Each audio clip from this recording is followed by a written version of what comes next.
Greetings everyone, my name is Adderville, and welcome back to my Let's Play of Mega Man Maker. In this weekly morning live stream, I'll be covering a combination of both Veersmith levels and other levels found online, primarily focusing on the former for the next 2-ish hours.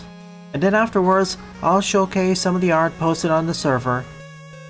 Glad you can all make it today. Oscar, Raccoon, Pixel Boy, Sun for Azumarill, Jay Butters, and Jaden. Now, for this weekend, I'm going to be taking it a bit easy because I need to do some housekeeping as well as relax on some things. So I'm only going to be having 2 streams. The first one is this one, the next one's going to be tomorrow morning of Ruffy. To Jaden, I'm sorry, but I wasn't able to get enough time to actually replay through the Disc 1 final boss. So I'm going to have to hold off on that for a bit. But I will get back to Ruffy because new game, other things.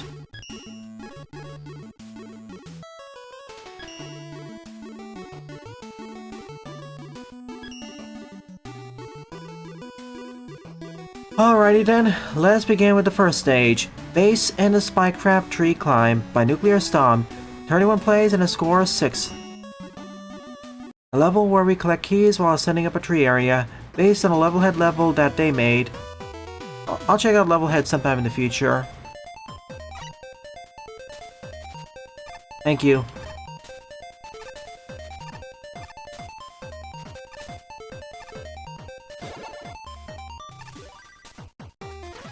Ooh, okay. I like the game, but...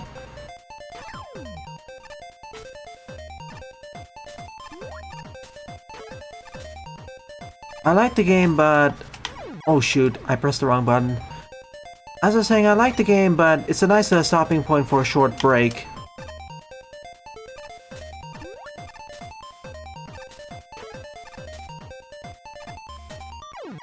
Really? Okay, that spike is turning out to be the hardest challenge to jump over right now.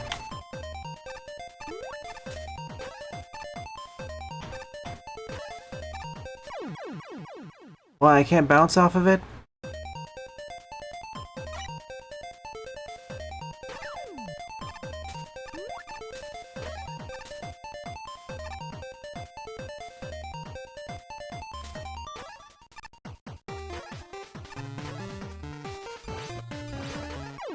Didn't get the dash executed.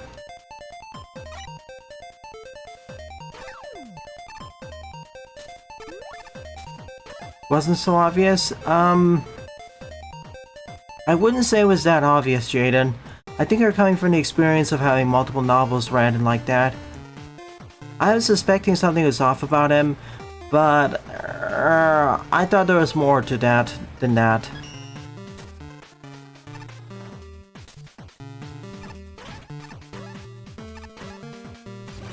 Oh shoot, I double jumped by accident again.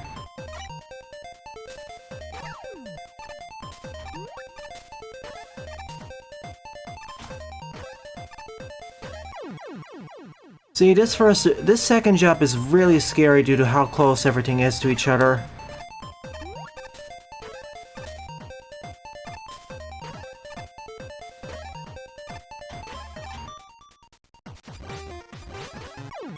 And I don't really have enough time to just initiate the dash, not in this engine. It's too risky.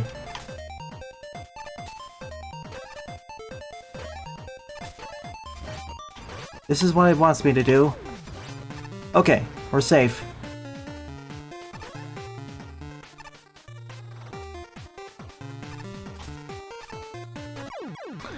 I don't really like the timing on this.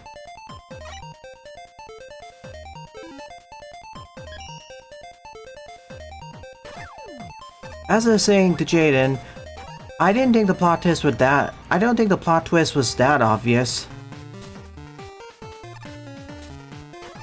Again, you're coming from an experience of multiple novels and other things. I've seen much more obvious twists.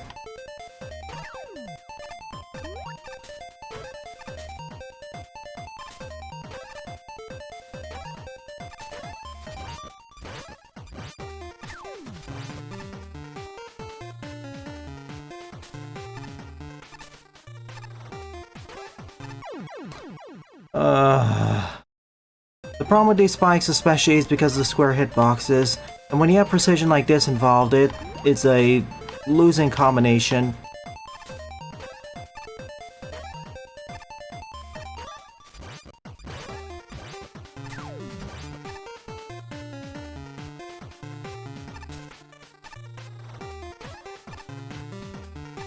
And I only have 1 HP too.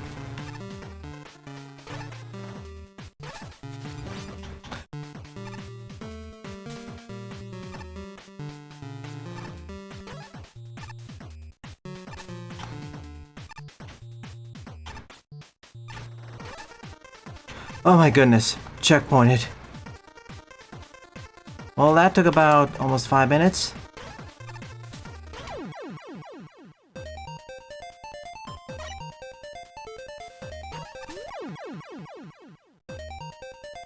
Yeah, level head, like most level builders, live within the shadow of Mario Maker. That's true for most of them, unfortunately, because, well, Mario is the video game franchise, especially for platformers, or platformers in general.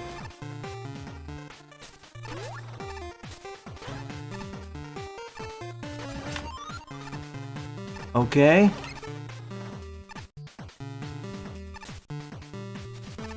You aren't lying then.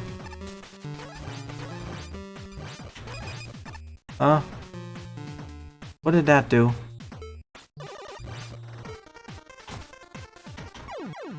Failed to jump. I see a lot of cool things made level head, it's just I haven't really gone to the game or played it.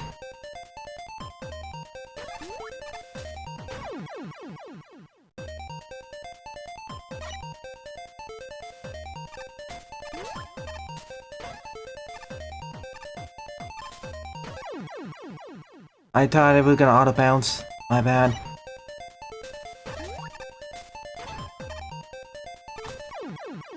And this jump as well.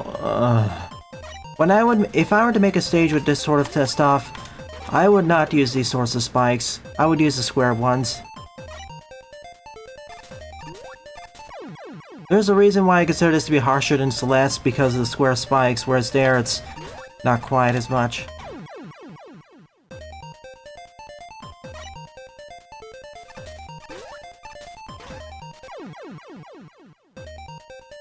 Also, I would have used a song that doesn't repeat like this.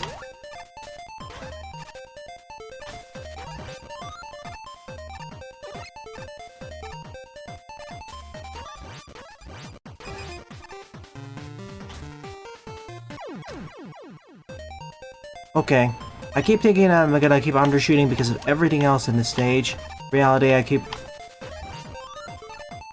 overshooting. Well, the reverse of that. Really? It didn't... Okay, hitboxes. Spikes are more generous a bit. Those are less generous.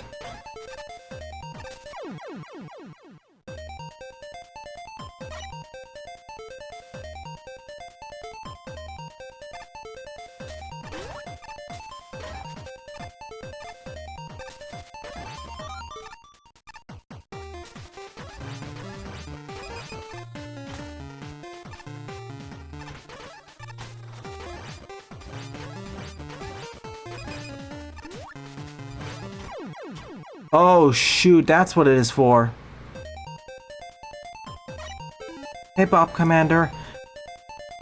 I'm going through a rather difficult stage at first. The only reason I really played Mario Maker that much is because I don't own their consoles.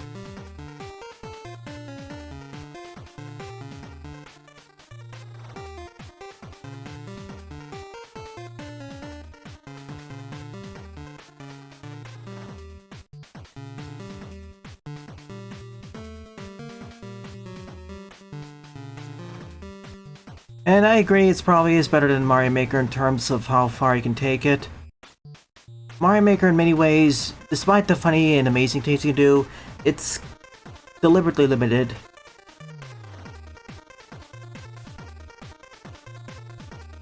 Again, Jaden, don't call Jay Butters a bully, please.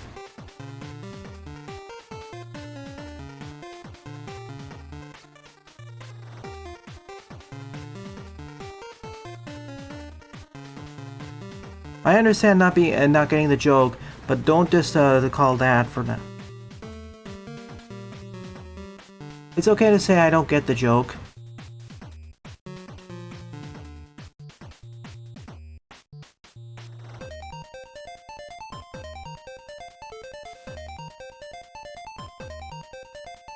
There are many jokes I don't get either, but I'm not gonna immediately resort to saying that, oh, don't use the same thing as bullies.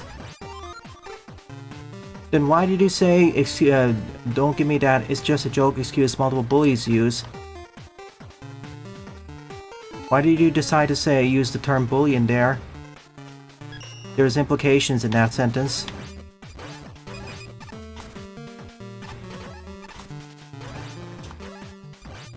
Whoops. I'm dead. Random.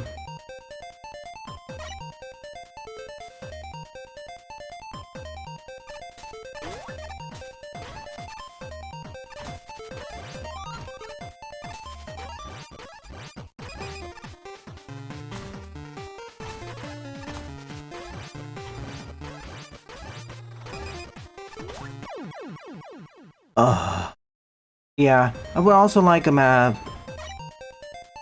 would also like binoculars.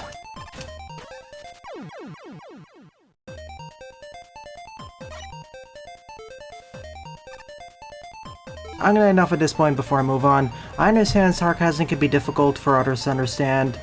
I understand sarcasm can be difficult for people to understand, but when you say when you specifically mention bullies in your text,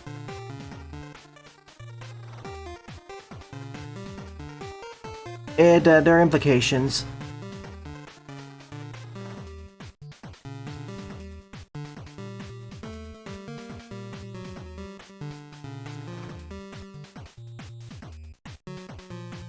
But yeah, let's let it get aside. I'll leave it there. I'll also say this, I will check out Level Head in the future, it looks cool.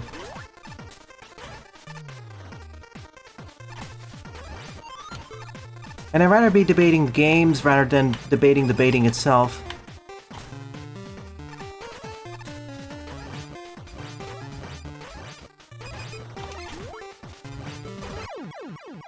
Should have used pause buffering.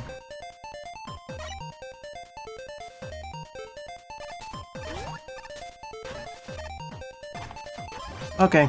I understand your position, Jane, and just be a bit more careful with your words in the future. The next challenge is that jump for a different reason.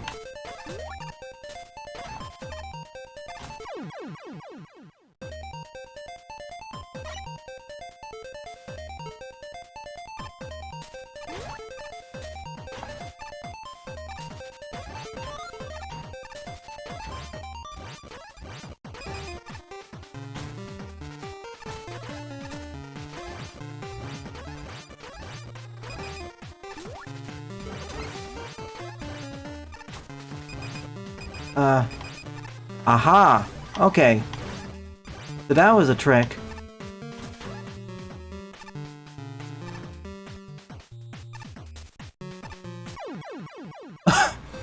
Yeah, for these ones, those ground spikes.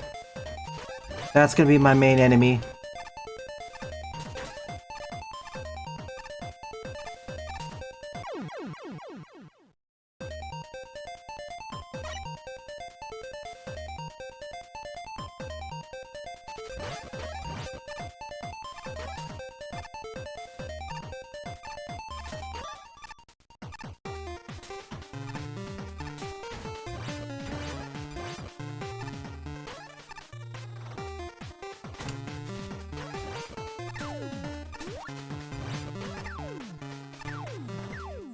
Oh my gosh, are you...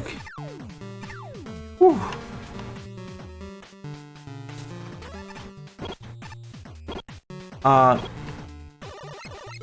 Okay. That resolved itself.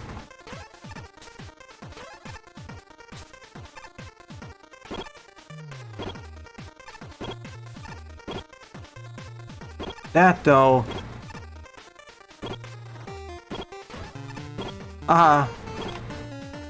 Let me in. Did we do it? Yes. 8 keys to spare, too. 0?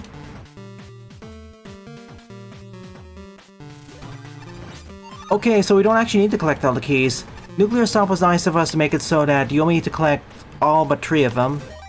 There's a bit of buffer. Well, you don't even need to collect 5 of them if you just don't want the weakness.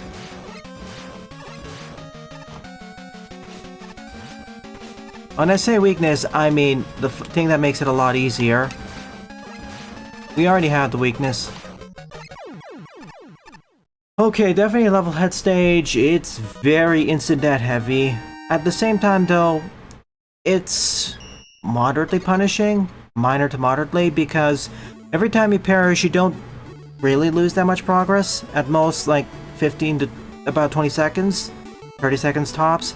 So it goes a long way to balancing that out. Like if it was 2 minutes per death of progress lost, ooh. So I'll give it a thumbs up. Diet Kaizo. It's a more approachable Diet Kaizo level.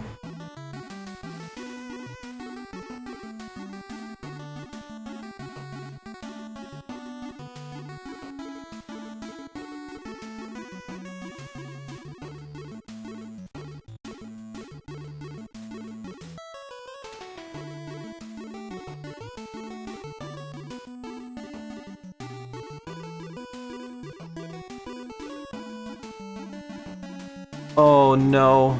I haven't seen that. Can you post that video, Buster? I haven't been really watching that many Mega Man videos as of late, focusing on other things.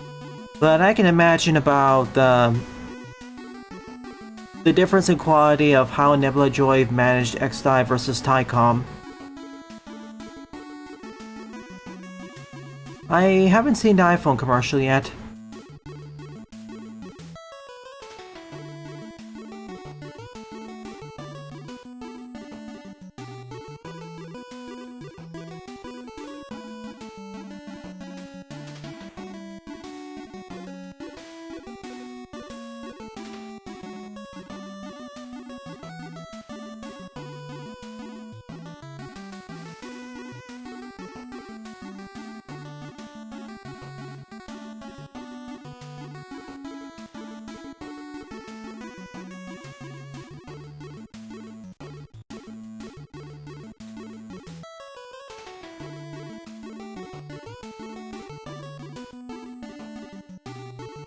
Oh, Apple Mexico. That's why.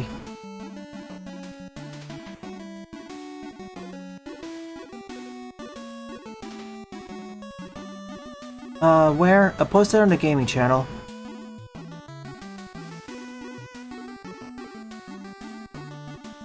Hey, Sylv. Hey, Buster. Welcome. I mean, it certainly does stand out, and when I say it's also more unique, it also feels like it has more heart and purpose put into it. Spike jutted hard, sure, but it feels like there's a better challenge flow in what it expects out of the player. Like, it just kind of reminds me of the early to mid days of Mega Man Maker, where there were far more topspin challenge levels. Before we even had bass, actually.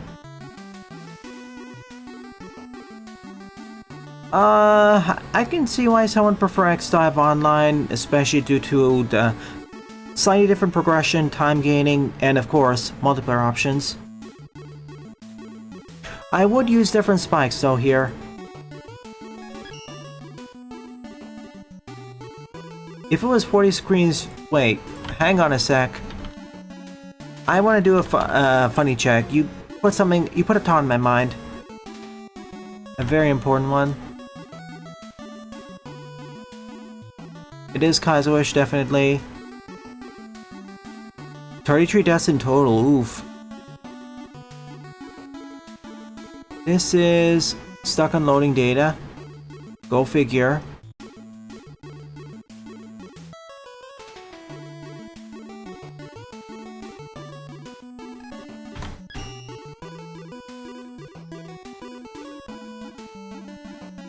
Yeah, I apologize for earlier. Anyways...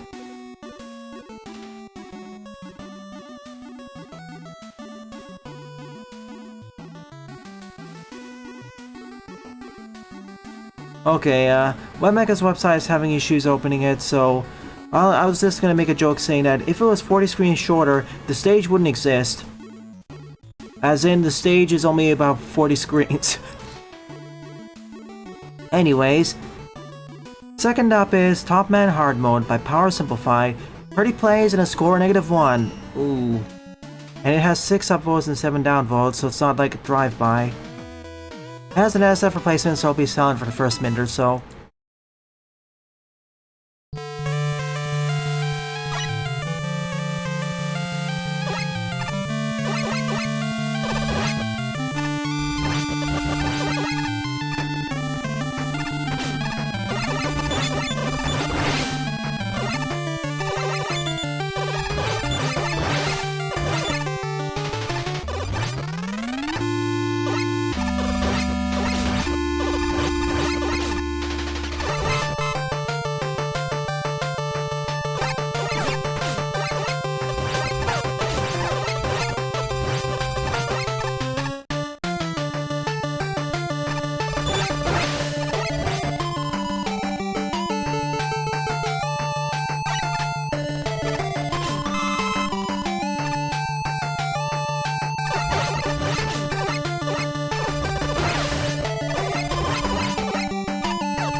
A bit of a problem, combined with why are the electric gabules so tightly spaced to each other?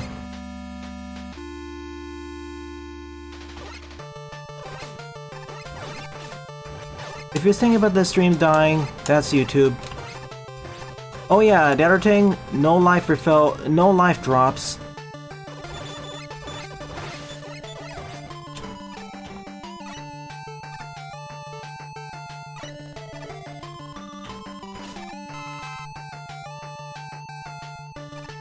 It is, you were right, Buster, this feels like a ROM hack.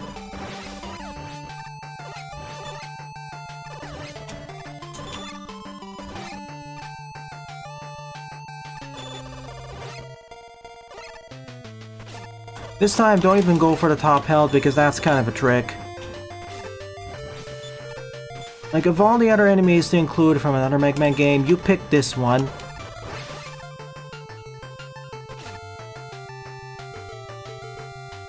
In a game where we don't even have easy armor piercing. Oh yeah, I should have just... The mistake I made was I should have just traveled up.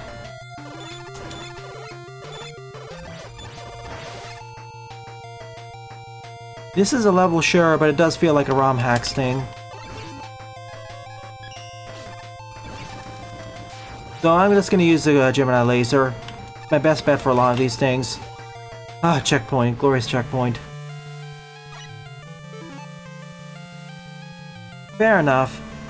The thing is though, because they charge, that causes a bit of a problem. They're like a more aggressive version. Yeah, I'm really impressed Halberd Studios got that far.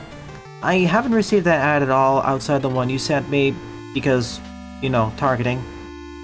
I know that, Buster, but it'd be funny if the previous stage was 41 screens long and they asked to make it 40 screens shorter.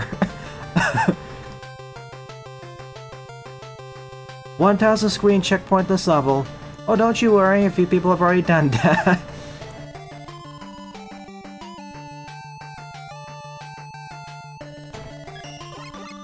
One screen Kaizo Gaming. Or one screen puzzle. Now watch as the rest of the stage ends up being easier than the first stretch.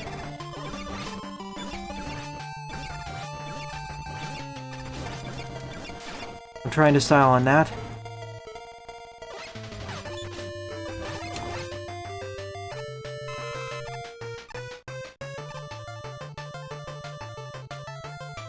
I mean, sure, if you want.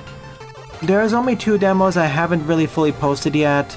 I was gonna do it this week, but I was far busier than I expected to be. So I'd say to hold off on the discussions of Kumi Tantai as well as Aero Machina.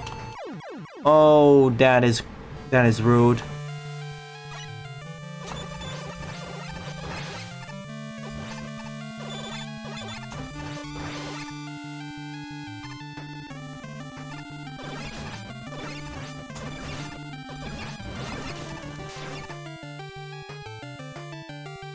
I'll go with Tantai. I know.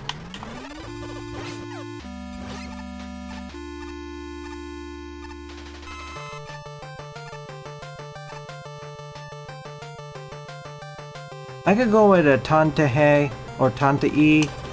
I'm gonna go with Tantai or Tante.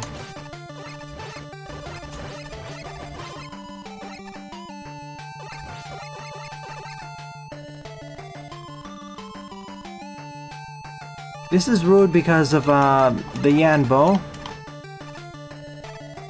And of course in this engine, the tops don't immediately spawn, they have follows the strict schedule. Well, unlike in Mega Man 3, they won't spawn off-screen. That can cause problems, of course.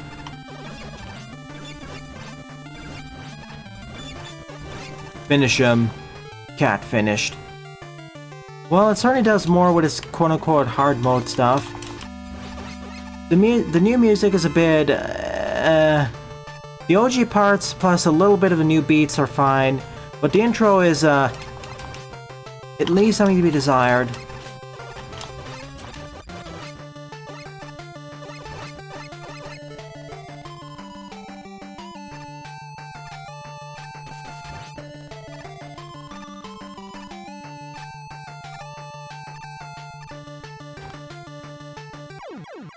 Eh.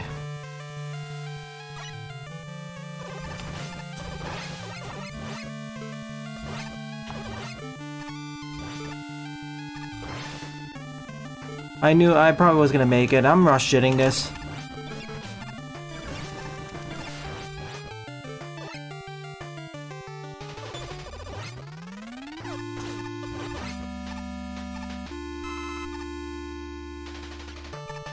Again, that's also part of the joke, Jaden. If many other people do it, I'll go with it. Besides, it also drives interactions.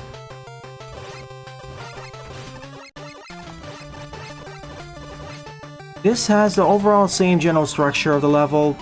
More so than that, it's just that there are more enemies and the platforming is made harder due to more spacing or what have you.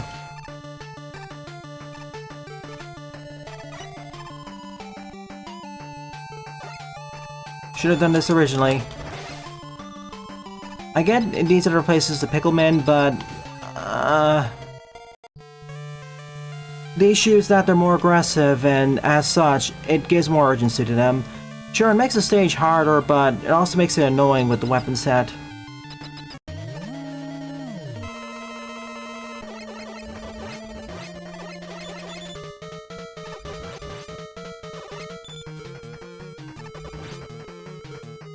And also, compared to the previous stages Power sent to me, this is far more derivative. Oh yeah, and on top of all this, I don't get any life pickups that are dropped from enemies. You know what the funniest thing about this stage is on top of, well, everything else? The boss fight is exactly the same. There was no effort made to change the boss arena to make it a bit tougher, like maybe include some of the spinning top platforms. Other stages do it and they're not hard mode, so I can totally understand why I got 7 down votes as opposed to 6 up votes. Like, this stage is, at least to me, more annoying to get through. I still say the first half is more difficult than the second half due to the enemy-richer environments and tight corridors, and especially the electric Gabriel jumps. Oh my goodness, those are tight.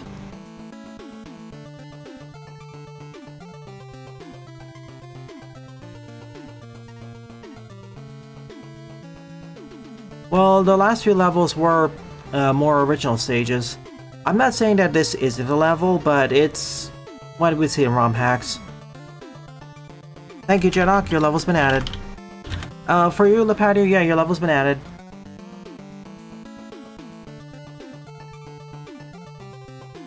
Again, I won't blame people for mispronouncing other languages, especially doing in good faith. Mispronounce, misspell, etc., etc. Some words can be very difficult to, or they have exceptions.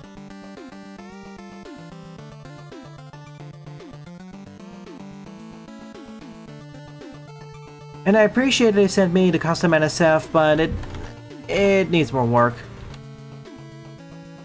Regardless, for Kumi and Aeromachina, hold off on that because I need to edit the videos. Plus, for Kumi, you missed half the game, half the demo, and that's important because you missed the part which has the combat. And Aeromachina, well, it was a private recording. I'll post that in the near future. It's about an hour long, so take what you will.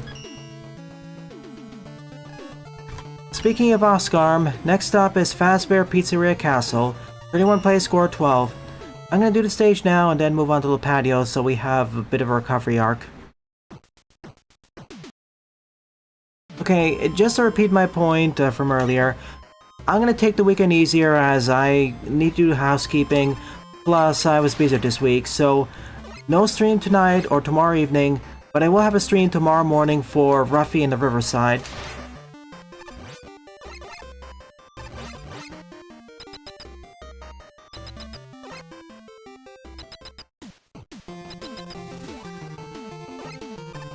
Any toss for Secret of Mimic? I don't know, ask Pixel Boy. You're the other person who actually pays most attention to FNAF. FNAF here.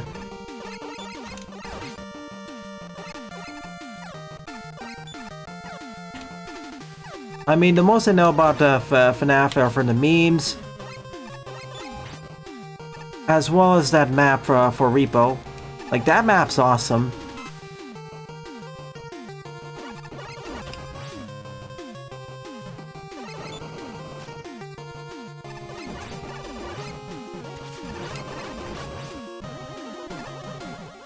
And no, I'm not going to play Repo on the channel unless I can get a group of at least 4 other people to join me.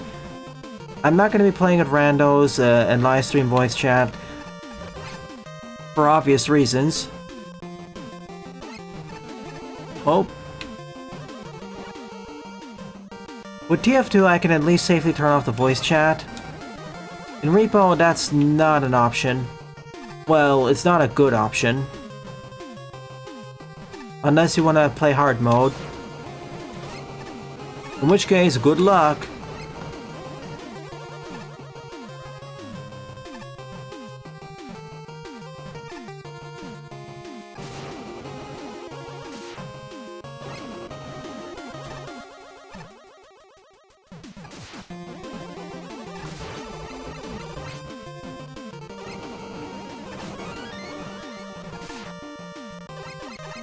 Seems like a bunch of people have internet problems today, either YouTube or users.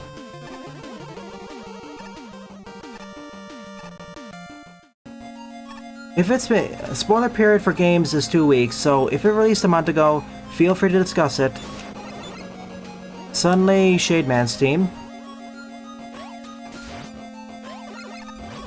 Honestly, this is turning into a more interesting stage because it doesn't just feel like an arcade quote-unquote recreation or a recreation of a different game. It feels actually more unique. Yeah, I know, this is based off another game series, but it's not trying to be a 1 to 1.5 or 1.5 to 1 recreation. Because of the drastically different genres. It is appropriate, yes, but it's actually forcing Oscar to put more interesting level design. It's not as bland as I thought it was going to be going into this. Ow.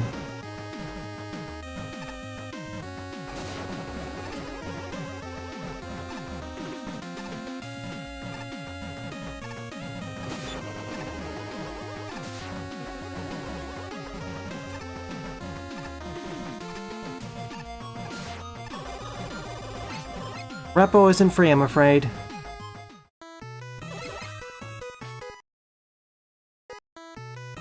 Hi, Salty. Congrats on being the 12th person. Wasn't there that one fan game that was being made that crossed over the two?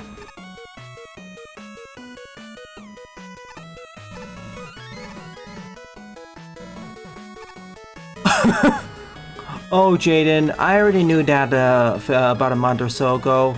I realized that 1 month to a few months ago. I'm talking more to the rest of the chat than them.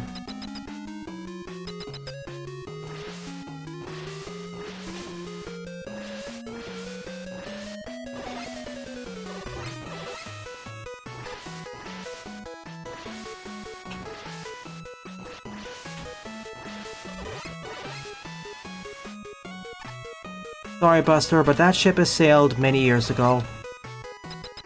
Enough people got interested in the franchise that it has enough inertia to keep going. Even if the development team or teams does something so drops the ball so hard or does something so horrific that the game series, the actual paid games themselves die out. Hey, purple guy. There'll still be enough there'll still be enough fan games to keep going.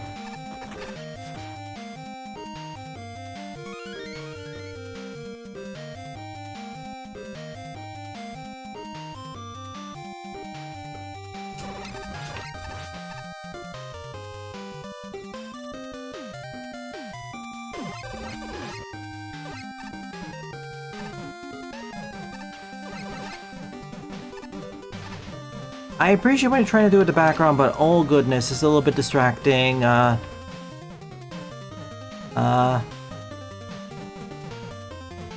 is something on the left end. There are 4 comments I need to respond to. Give me a second. There's a random spike over here. And here. Let me clear this. Yeah, this level's turning out to be a lot better than I expected it to be. TBH.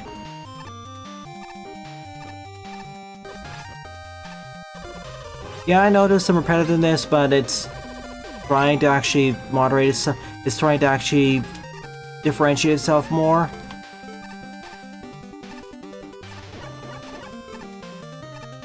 Let me just get out of this room.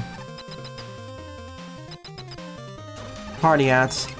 Spiky party hats. Okay, I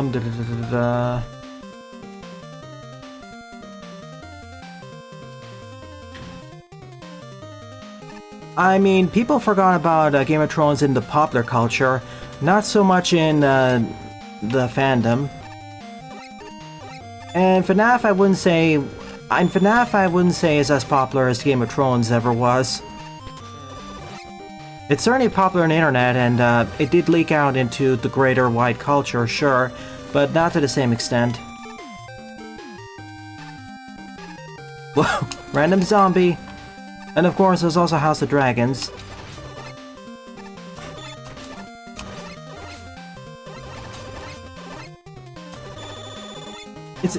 That's actually an interesting discussion topic in its own right.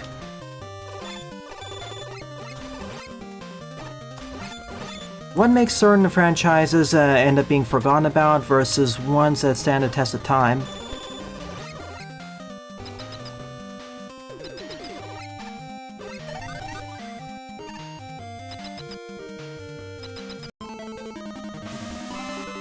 Well, before you respond to that, there's a second half of the point I need to make a note of. Give me a sec. Hold off your comment, please. Okay, level's done. Better than expected. Now responses. Okay. What determines whether a franchise will be forgotten about versus remembered or stand the test of time? Well, let's actually put it this way. What will make a franchise be remembered versus not remembered over time? Depends on a lot of factors. I mean, one of them is, of course, luck. Whatever, quote-unquote luck. Another one is, of course, how memorable the actual individual entries or the overall franchise as a whole, the cultural impact, and how successful they were. With FNAF, at this certain point, with how many tendrils it's put into and how influential it has been to multiple fandoms, I don't really see it being... I don't really see people just forgetting about it. Even if the mainline series releases a series of games that are so bad that they're just they completely drop the ball and fail, people are going to still talk about it because of the fanfics, fan works, fan vids, fan animations, fan games, etc. Game of Thrones is a little bit of a different scenario. It's kind of a different scenario because I would argue that the fan projects are not at the same scale and spectacle as the OG. I say OG, but as the TV series, live-action TV series. If I say OG, it's the novels, but the novels, as popular as they were eclipsed by the TV series. But none of the fan works were as big in terms of scale, spectacle, or budget, or time and effort as the TV series. And that does affect things. Whereas with FNAF, I would argue several of the fan projects do get close. It also helps that I still see people talking about it, not in the most charitable light, unless they're talking about the first maybe half of the series. So it's not really forgotten about. It's also the case that, well, the live action series is done, so people need to move on to other things.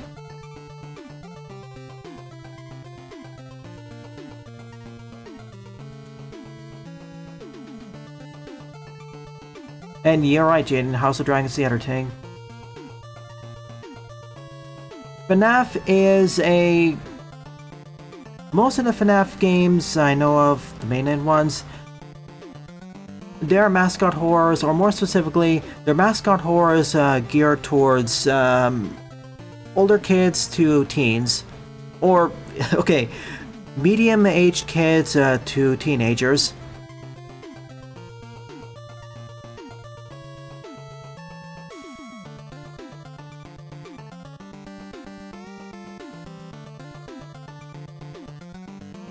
Like, A Song of Ice and Fire books are very well regarded. I am not gonna dispute that point. What I am gonna dispute is popularity. Like, oh sure, they were and still are highly regarded, despite the massive delays between books. It's just that they didn't really break quote-unquote containment in their respective target audiences and fandoms. You know, fantasy readers. People who read long-form novels. It didn't really break into the See, I didn't really hear that much about it unless I delved more into those target audiences and greater fandoms. But with Game of Thrones, that's where it broke into public consciousness by and large. And yeah, nobody stays a winner for all eternity. very popular and influential works of the past end up being forgotten about, but their influence may still carry on subtly.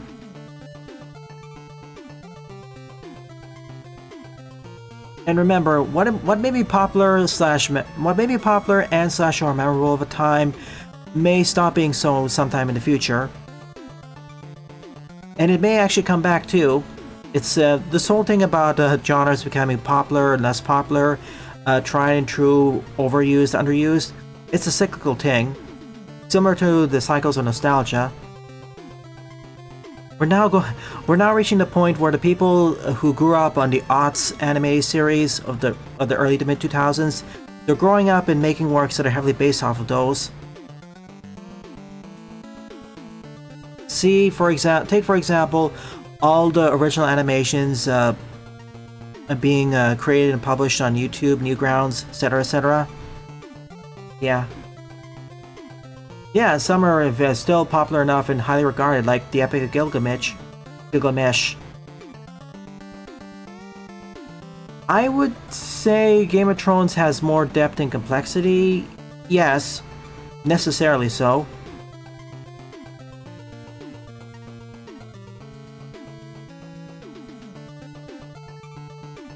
I say that the popularity is completely random. Like, luck is an important factor, sure, but what feels like a large chunk of what feels like luck is really a confluence of many different factors working together to make something popular, both deliberately and accidentally. What is to say is, it's complicated.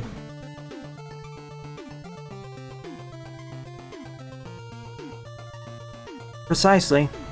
Super Freaks was based off of the original Super Freaks game, and most of the mainline games are based on the early 2000s era of freeware game maker titles.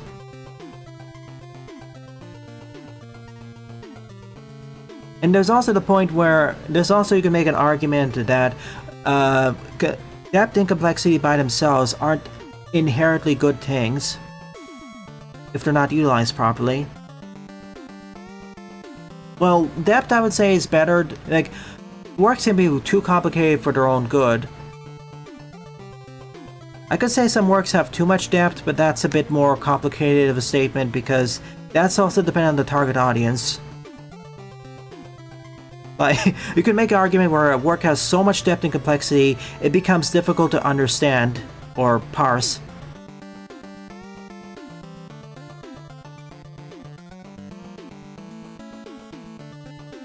Yeah, I said FNAF is targeted towards mid to older kids to teens, but let's be real, younger kids are also into quote-unquote fandom and play the games. Let me turn this down a bit.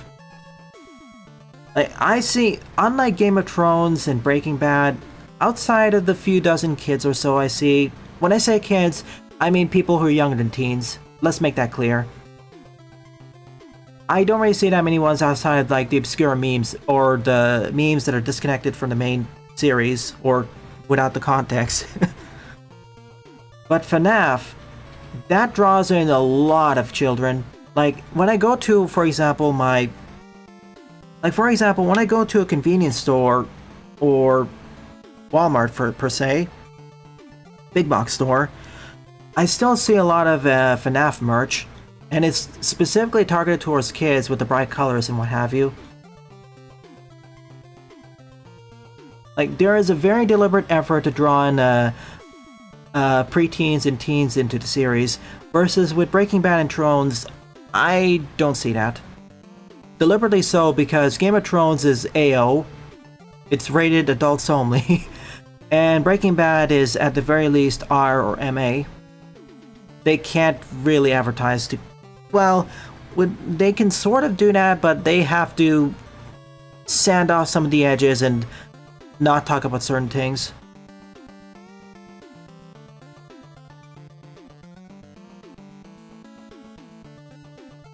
And heck, I need to make it... And let's add another topic on this. I see what you're gonna write, Jaden. Give me a moment. Just because a work is targeted towards children versus teens versus adults versus a cross-section that doesn't necessarily mean it has more depth and slash or complexity versus others. Some of the most highly regarded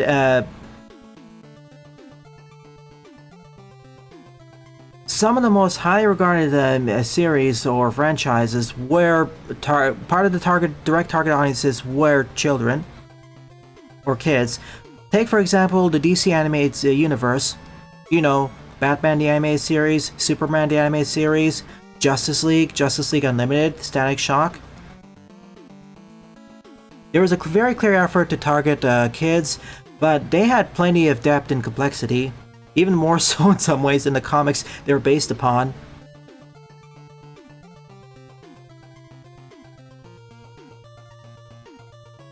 Again, just because the work may be targeted to older audiences who thanks to their experience and education, may be able to understand more depth and complexity, that doesn't necessarily mean the works have themselves more depth and complexity. See, for example, all the quote-unquote adult, end quote, animated sitcoms. Quote-unquote adult animated comedy sitcoms. You know the ones.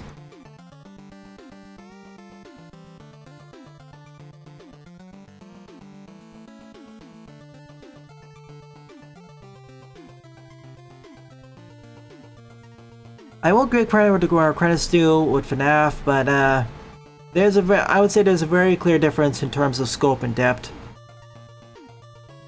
Necessarily so. There's also an argument that FNAF has a bit of an issue with contradicting itself, but I'll leave that to the experts. Oh sure, Xander. Welcome to the stream, by the way. Okay, let's move on to the next stage before we have another 15-minute diatribe or something. Board up is Donkey Kong Country 3 on Mega Man Maker Style Part 2 by the Patio. 69 plays, score 35. And besides, FNAF is a well-established enough franchise. They can take the punches.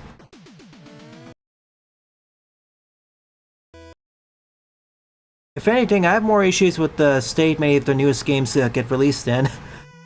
I remember how buggy 5 Laps at Freddy's was at release.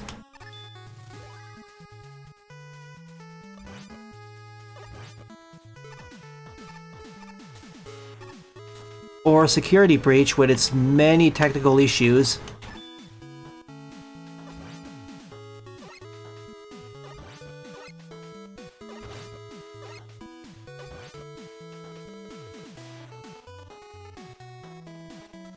But again, this is coming from someone who doesn't really play mascot horrors and is just on the periphery, just seeing the influence FNAF has had in multiple fandoms, franchises, etc, etc, etc. QED. I don't know what I'm talking... I don't know what I'm arguing about now.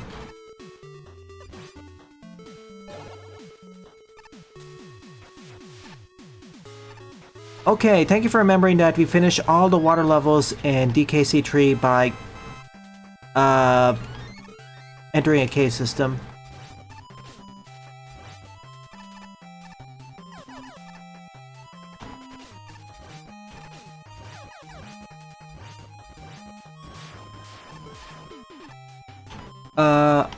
Okay.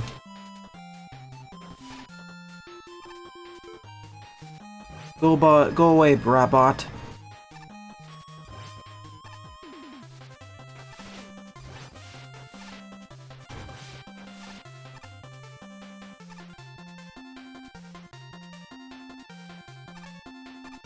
Oh no. Let me out.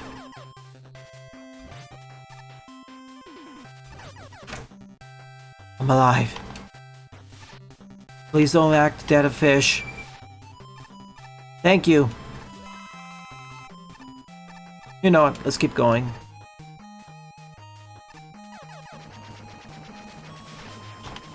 No. Let me out. No, no, no, get me in, get me in, get me in. I'm happy.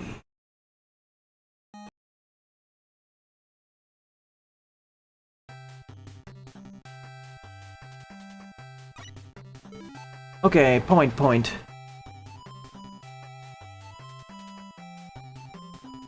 See, when I'm talking about this whole discussion, I don't really care about FNAF either because I'm not really interested in the franchise either. I'm just talking about my experiences from the periphery.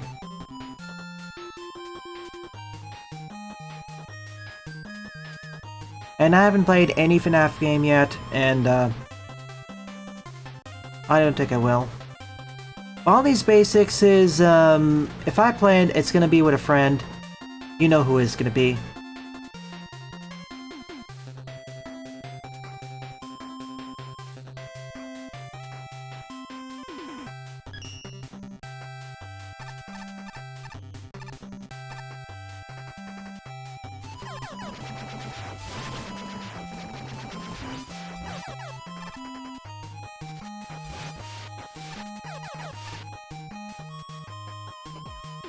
Jay Butters does raise a very interesting point of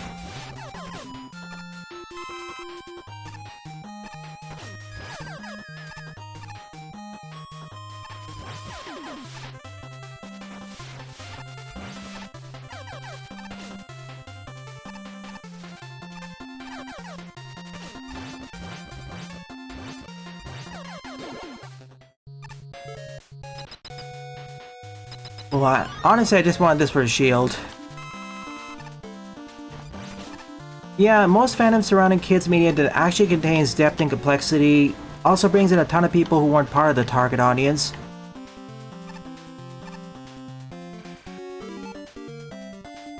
Yes, surprising enough, if a work is good, people outside the target audience will actually be interested in it.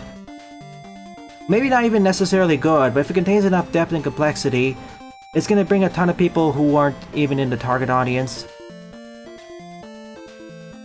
Like, literally the Sonic franchise.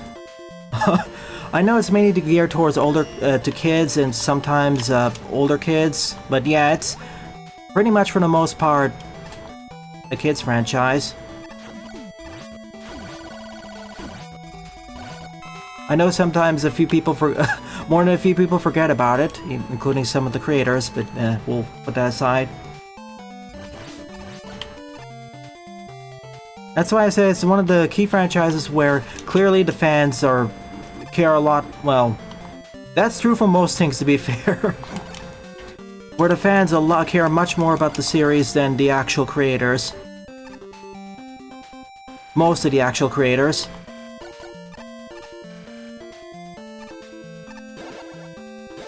Like, there are clearly creators in the franchise who do care about it. See, for example, Ian Flynn and crew.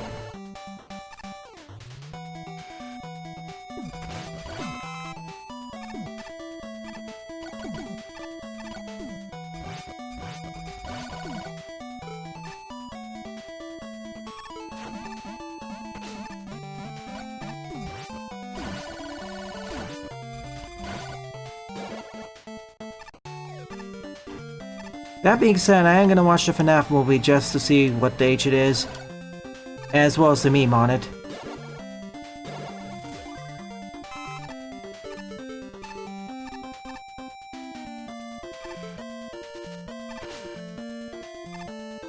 Uh-oh. Is this a loop? No. Okay, this isn't a loop. Oh, uh-oh. Light Labs, we have a problem. Okay.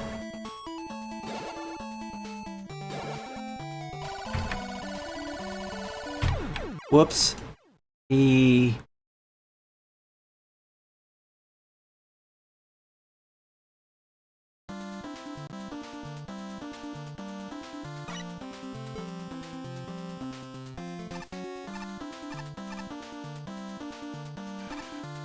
FNAF movie is PG-13!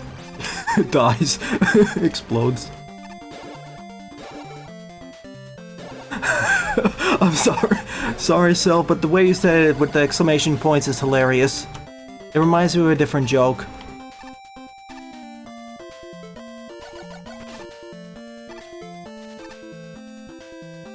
Is this the treetop levels? Oh, no, this is the waterfall stages.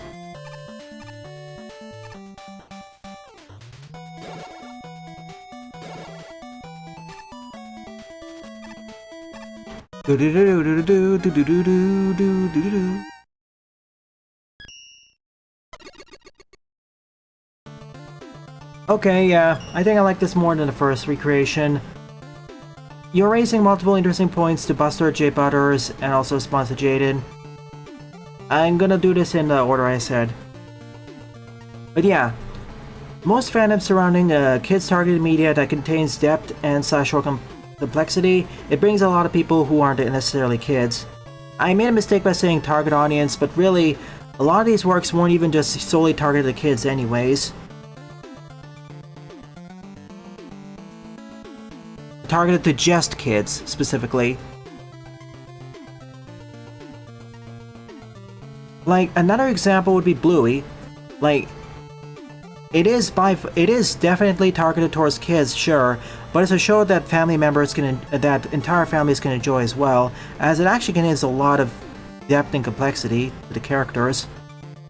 And also a lot of jokes that only adults would understand.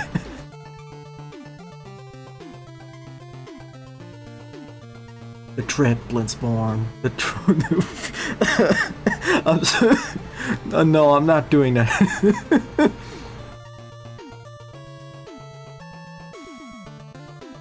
And don't get me wrong, if you enjoy the FNAF lore, fine. I honestly think that's one of the best parts of the franchise, better than the games.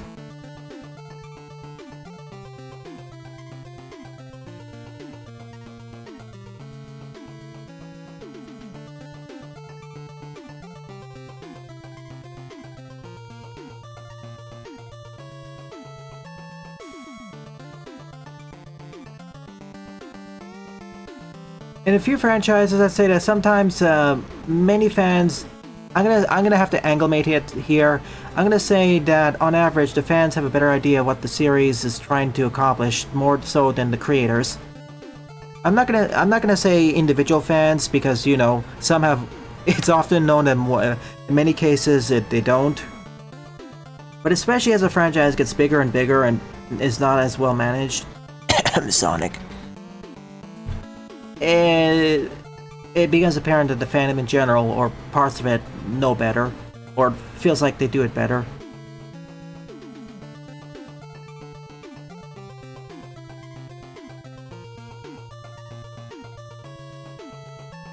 And yeah, FNAF movies for teens, that's what I would think the target audience is.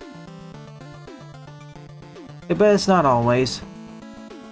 Sometimes fans miss the mark, sometimes creators miss the mark, sometimes both. And what a franchise quote-unquote should be about is also a difficult question to answer based off of many factors, and especially as a franchise becomes longer and longer lived and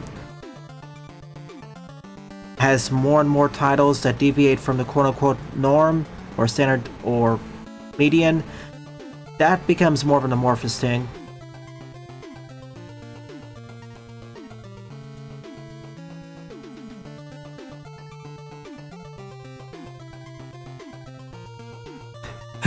I like a lot of things. I like many things here and on various servers that aren't necessarily liked, and vice versa. I learned to not be that defensive, really.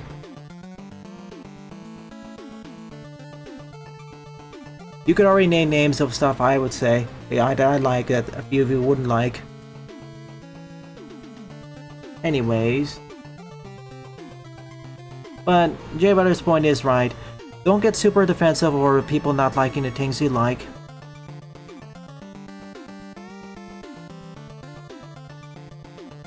Like, these franchises are not your children. And if anything, the companies who run them are just profit-driven organizations, who only really care about profit. The creators, the actual directors, creative managers, etc., may care. Companies at large don't. Maybe outside of like smaller to medium-sized indie titles, but for larger ones, no. Let me check. What is the rating for the FNAF movie? Age rating. Let's see. It's PG-13. Horror mystery. Yeah, fits. Yeah, Bonanza's looking pretty cool. Yeah, there were plenty of FNAF movie ripoffs. I'm surprised it took that long to make the movie. Well, next one's coming up in 2026. I will Xander, but there is a level queue. I mean, the Archie comics they kind of grew up with their audience and they got a bit weird. I could talk about the Pandora Saga, but we'll save that for its own time because that could be a several hours discussion topic. Like, the Archie comics grew in complexity. I don't know if they grew in depth because of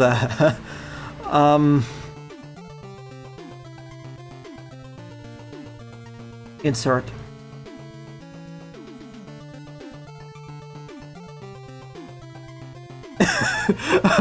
Thank you for alleviating the tension, Sylv. Michael, don't leave me.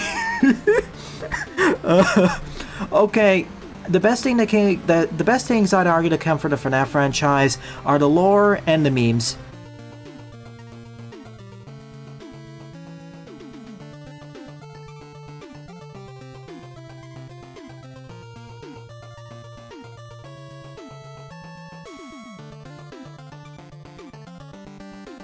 I like Bluey because, unlike the vast majority of other media that's targeted toward the vast majority of other kids' educational media that's targeted towards kids, it actually explores the characters in an interesting way and has plenty of extra material that only older audiences would understand. Also has like a Jones to address material that even series dedicated to older audiences don't even do. But that's just my opinion.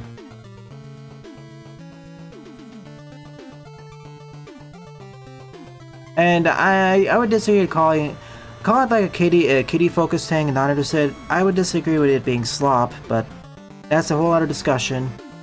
I kind of dislike how overprevalent slop has been used as a word.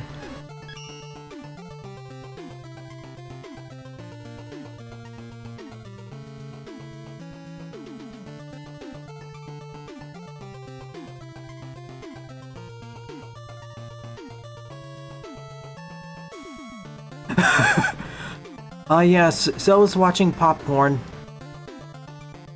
Make sure to pass the salt and butter.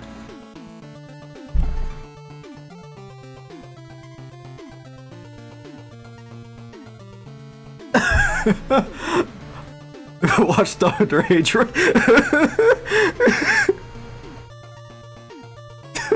I'm sorry. Okay, this is both a deep and hilarious conversation. Excuse me, give me a moment to regain my composure.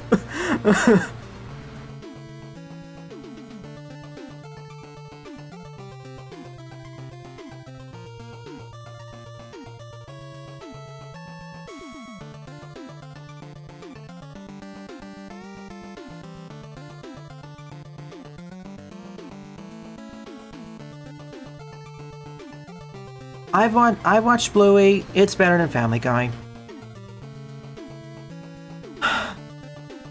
Family Guy is one of the series that I mentioned earlier. It's an adult sitcom that doesn't really have that much depth or complexity most of the time. I'd argue The Simpsons had more.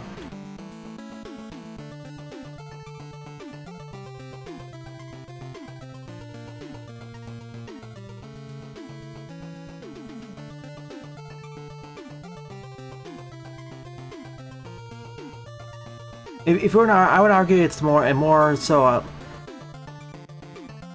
To be fair, a lot of kids' series are better than Family Guy. Look at the PBS shows. I'd watch them mostly any day over Guy.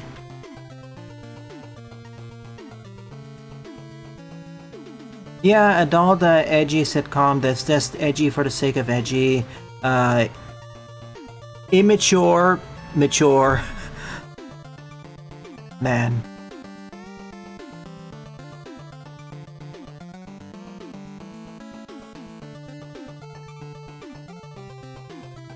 Okay, now here's an important question I'm surprised no one else pointed out. I thought Jaden would actually. From Sylv, is Bluey as mature as Friendship is Magic?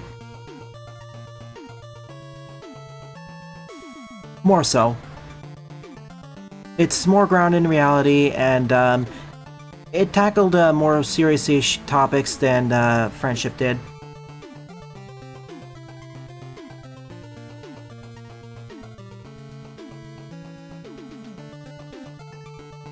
William Afton moment.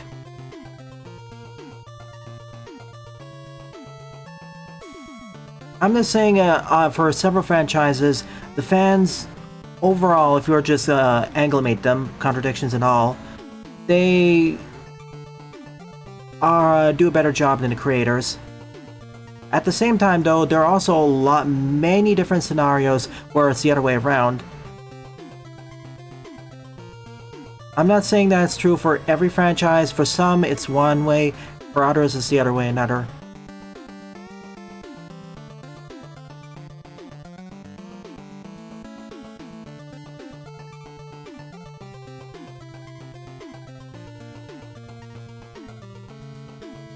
Oh, Jay Butters. That joke was originated from something else too. It's too late. It only got popularized because that fandom is what was bigger. Your level's on the queue, Xander. Please stop it. You don't need to keep posting that. I know this is the Mega Man Maker stream, but in reality, it's discussing topics as well as Mega Man Maker sometimes. Okay, because you've been waiting... Actually, hang on a moment. Because you've been waiting so long and you're a newcomer, I'm gonna push up your level and do it now. Not yet, Jaden. This discussion's fun.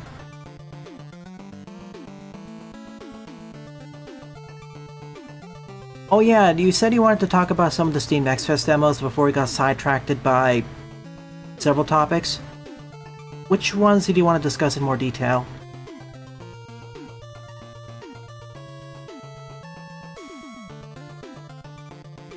Heck, Smiling Friends is actually good. Heck, if we're talking about adult sitcoms that are actually interesting, overall, Smiling Friends and BoJack Horseman.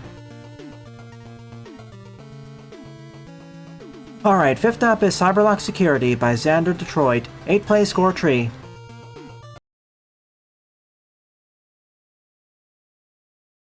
But yeah, I actually enjoy talking about these things.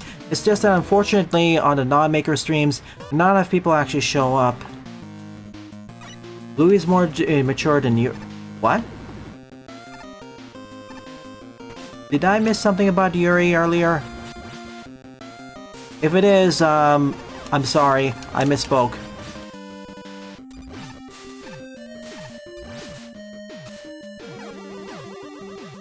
It's just us 4 plus 1 in the Peanuts Gallery. There are 2 other people who would love to discuss this with. That would of course be Mistress Gardevoir and I forget the other person's name. Sorry, but yeah.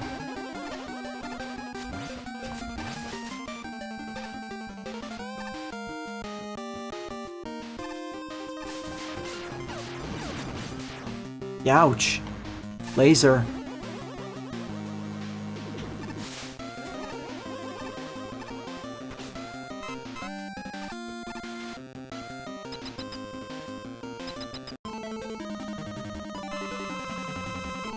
Sadly, as I've made well aware, I'm kind of uncultured in terms of anime. Or Yuri in general, I'm afraid. Ask Amelia about that.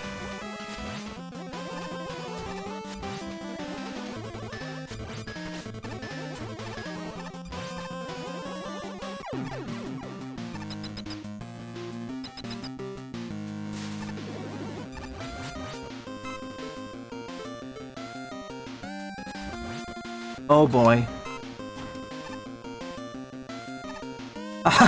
Didn't even trigger the defense laser.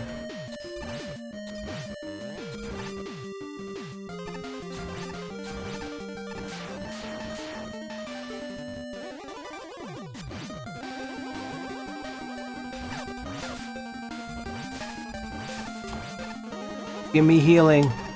I need healing. I like this fortress team.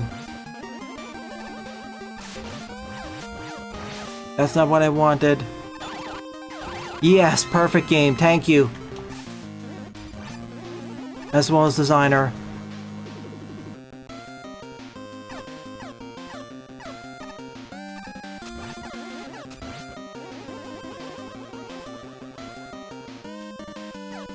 Oh, it was in the context of saying Bluey's more mature than Friendship is Magic. I didn't get it at first because, BAM doesn't really have that much. It barely has Yuri. It has implications, sure, and honestly, the series would be better if it had more of it, but, you know, Hasbro. The dreaded, standards and practices. Okay.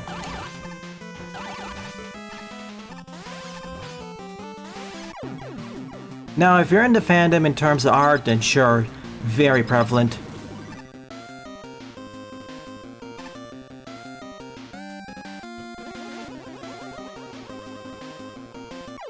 Good.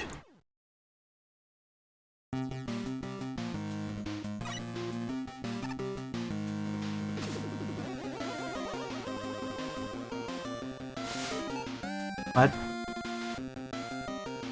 Woomy and Robin Jack, yes. Those two, that's the ones I forgot. Again, you shouldn't be too resentful if you don't want to play the games that I or someone else wants you to play.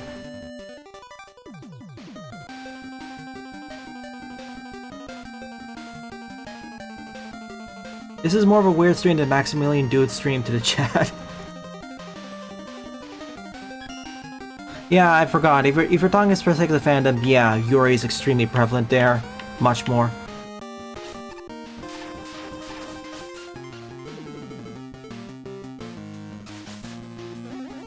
Yeah, I know, that's not the way you're supposed to do this. I was just to hold off on the ladder in the bottom end. And you're right, it's mainly the 4 to 6 of us. It's mainly the 4 to 7 of us who talk about multiple topics, and the rest talk about at most 2 different other topics, whether that be Mega Man or 1 or 2 other franchises.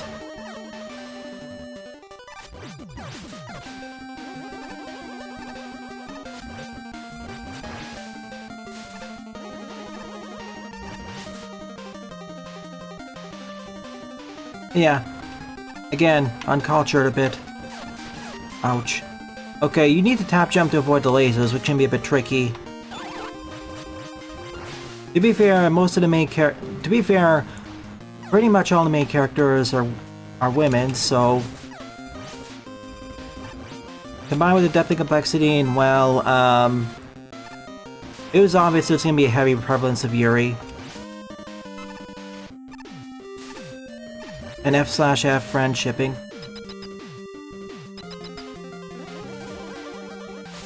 Which one do I prefer? Well, the former, as I actually watched the series. The latter I haven't watched yet.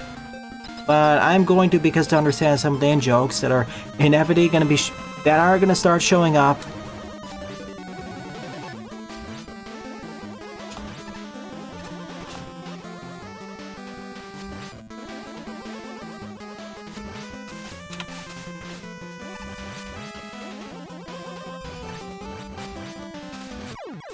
GG.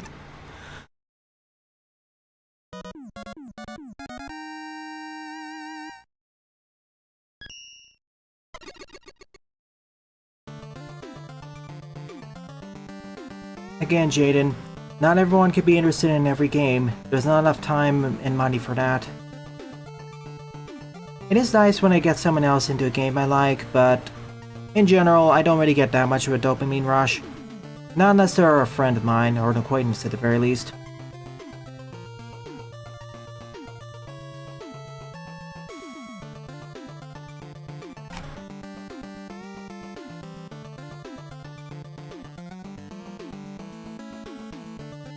And Buster is already very preoccupied with Megamet and other things.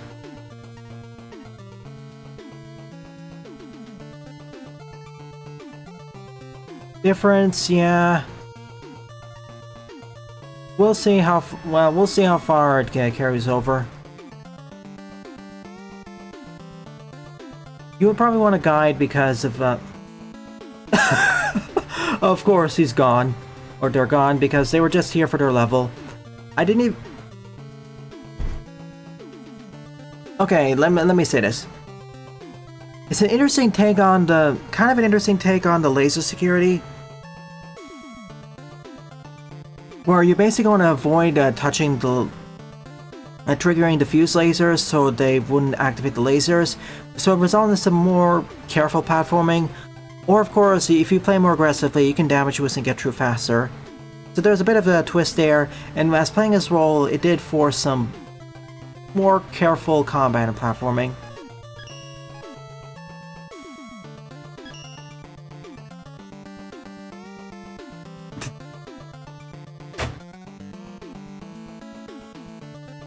Please copy down the list for next time, Jaded. I've had to do this 3 times already.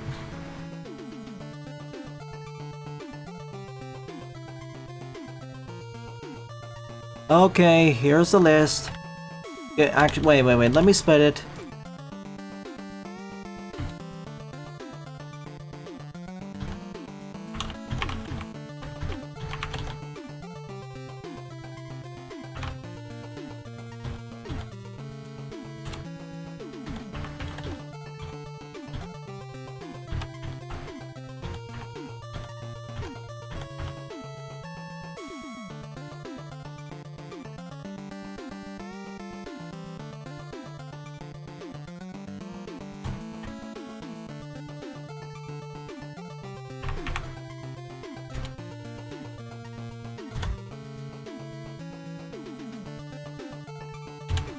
Alright, here's the list.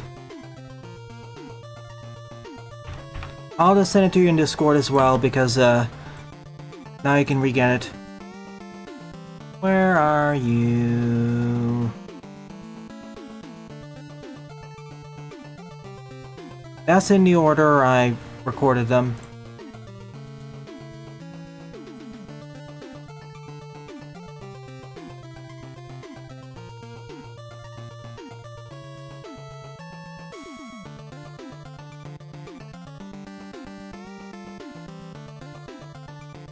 I first heard of Uma Sume multiple years ago. That was more through the anime. But it got an explosion in popularity because we've at last got an official English version released worldwide on Steam.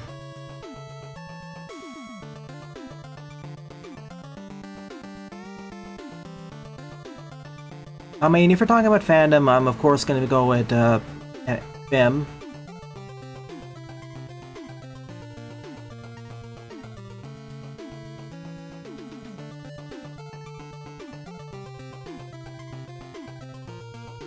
Oh, I know a lot of Equestria girls, more so than I would like.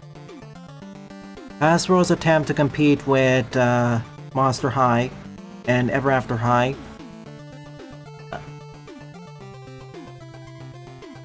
And didn't quite hit the mark. When I say didn't quite hit the mark, I mean in terms of quality, Mattel did a better job mostly.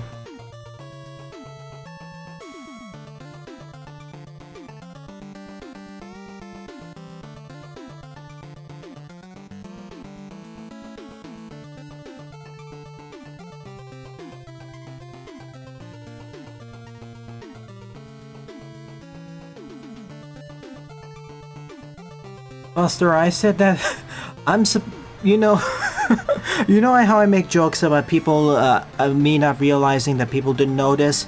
I said that before, Buster, actually. I mean, why wouldn't I? I would at least sample everything that becomes popular, and, yeah, I mean, the fandom was super huge in the past. It went from being just a regular old fandom to a super fandom for at least the first 2 seasons. Like, it went from fandom to super fandom to basically subcultural phenomenon.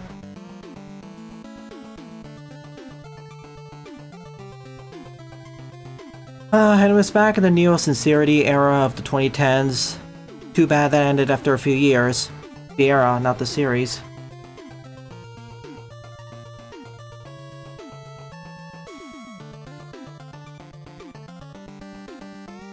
I mean, the animation in the anime is amazing, especially with seasons 3 and 4. Oh my goodness, I've seen snippets of it and as well as trailers. Oh my goodness, the animation in Cinderella Grey, especially during the racing, chef's kiss.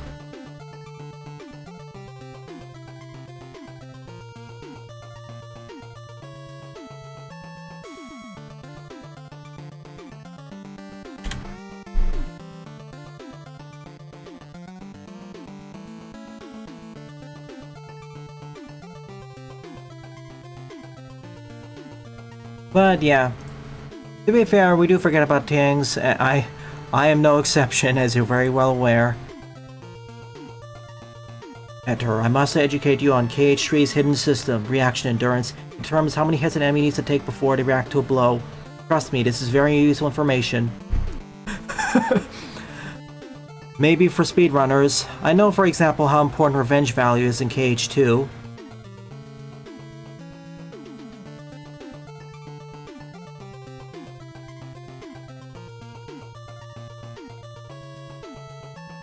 Ah, that's neat, Jaden. I mean, I could go into a long detail about certain fandoms and certain other series I'm interested of. Ah, yes. It went under your head. It went under you. Not over you. Vivid Lope is not quite the same level as Cozy as Everdeep. Everdeep's still pretty cozy. Vivid Lope is in... decidedly not. Gotcha. He's saying I'm slow. Unfortunately for Jay Butters, his aim's already gotten better. Anyways, thank you for this diatribe aside. Let's move on to the next level before we do the next 5-minute one. 20-minute one. Alright, back to Maker. 6th stop is Rocket Fortress 2, PPCN System Core by Sunflower Zoom World. 9th place score of 2. It's also kind of a shame because, 2 of the levels I found pretty fun. Okay, 2 of them I found pretty fun, 1 of them fun, and the other 2, eh. Warning, the optional path is notably difficult, thought I'd let you know. Oh, are you talking about the original Shaman King? Also, are you referring to subbed or dubbed? Yes or no? Yes?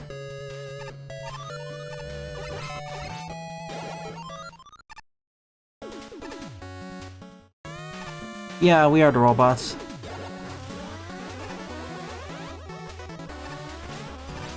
Bonk. I want that E.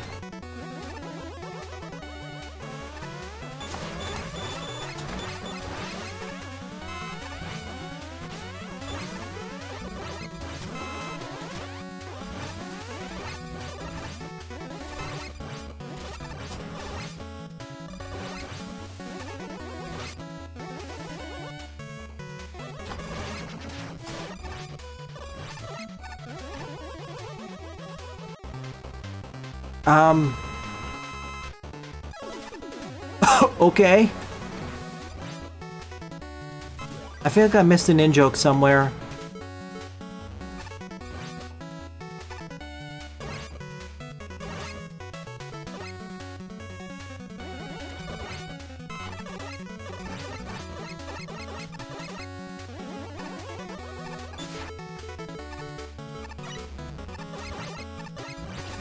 Wow, I'm fast. Did you... Oh, you watched it subbed in Polish, got it. Oh, you watched it dubbed in Polish. I watched the 4Kids English dub growing up, and yeah, it was pretty cool. It was also one of 4Kids darker dubs because of, how little they actually censored of it. Like, sure, there was some censorship, sure, but, the more gory parts of the series were decidedly not tapered off. Oops. Also, decidedly helps that, a large number of the characters are already dead. And it's very clear about that.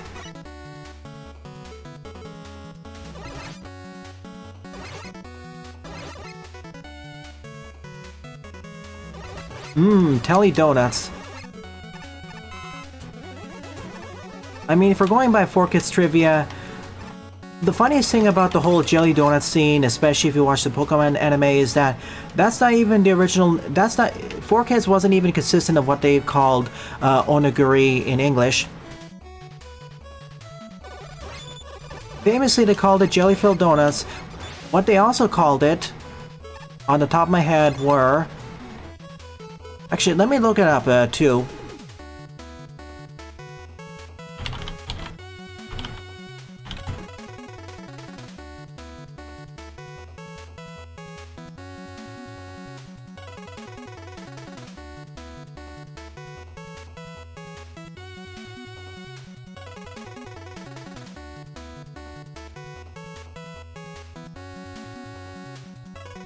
Let me see, what were they called in,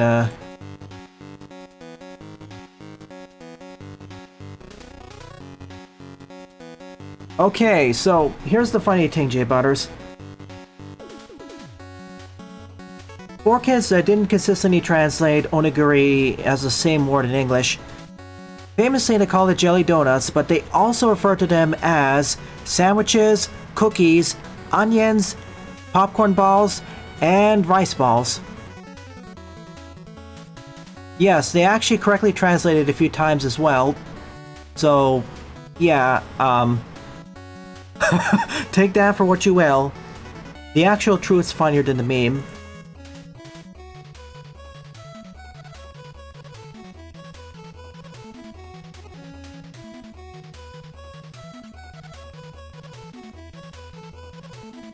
How do you make a convo out of something you never watched or experienced in any significant fashion? By asking questions and talking to someone who has. There are a lot of things you can learn from about a series by asking fans about it.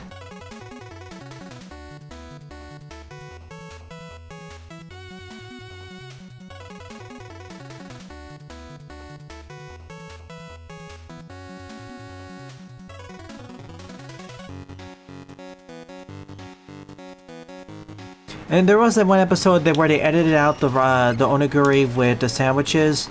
That wasn't really well received. It was hilarious, actually. Oh no.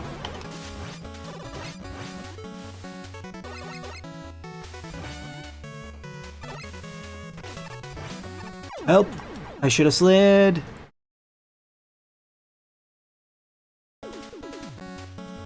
I guess by making questions and based off them making inferences.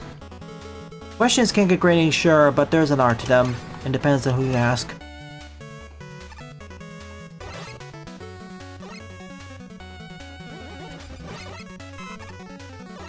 And at a certain point you can make...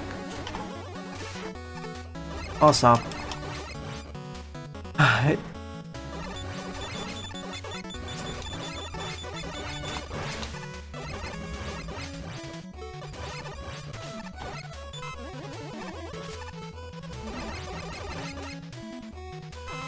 Oh no.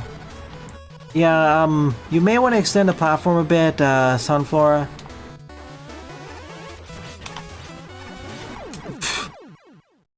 You have to do a jumping challenge there.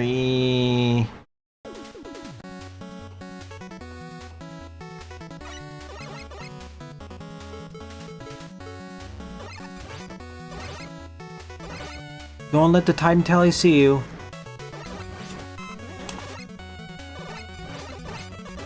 Yeah, you control two characters. Co-op in that sense, I guess.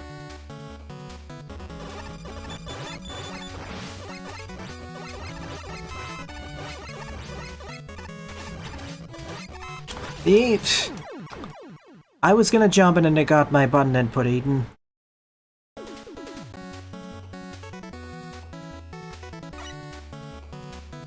Yeah, those save spots are...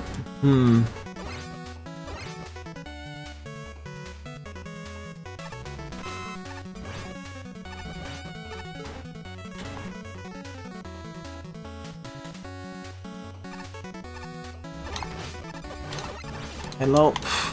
Okay, I wanted to just do it this way. Looks like we're gonna have to do it this way.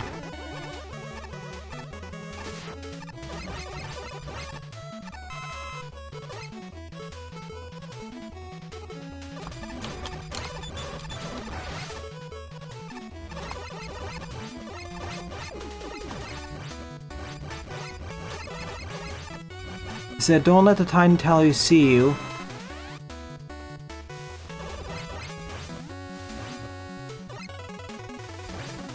Okay, but, do you see the problem here? It's, that is a very tight corridor.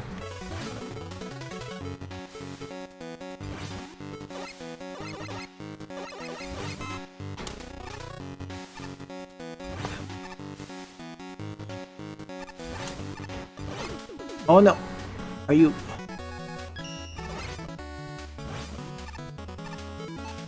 Okay, get super air. Are you knockback. Alright then, this is gonna be a lot more difficult than I expected. I would have preferred a check one before that.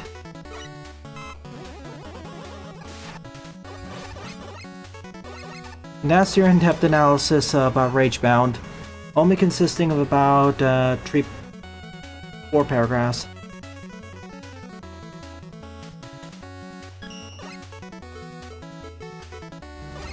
A lot of the important folk in Platinum have kind of left the company, so... we'll see.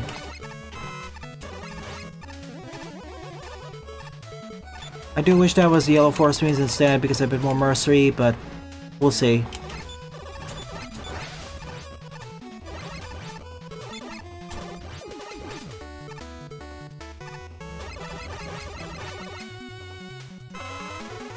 Yeah, please extend this by 1 square, 1 tile.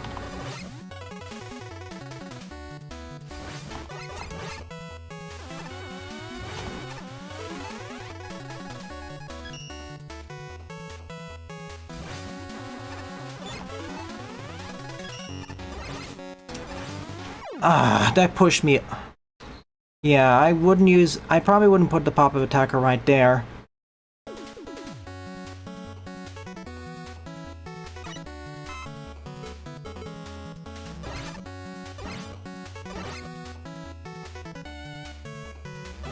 The optional pad, I see. Really, the more annoying part of this is that getting back there is the issue. That damaged me from the side, too.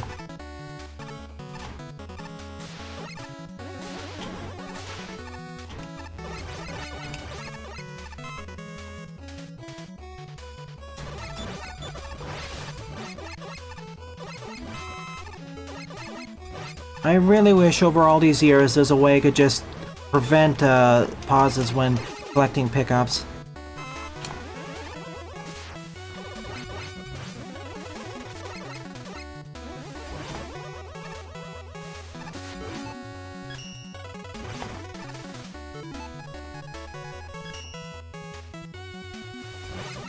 I don't get why I don't fall over there. Why did you respawn?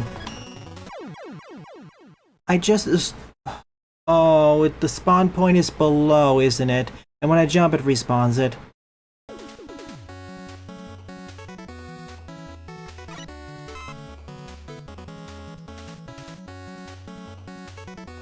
Sun 4, that's not clear. Like, this is the first part of the stage where this is established. And every other part of the stage, if that gets destroyed, if those blocks turn off, they here there is a consistency issue here, because in previous stages, in most stages that use the blocks like this, and also in other parts of the stage, if those blocks turn off, they're not solid. In this section though, it's changed. You didn't make that clear.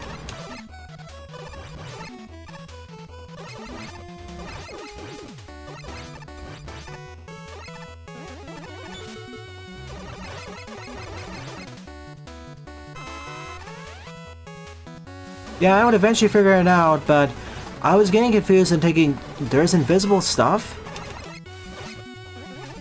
Yee.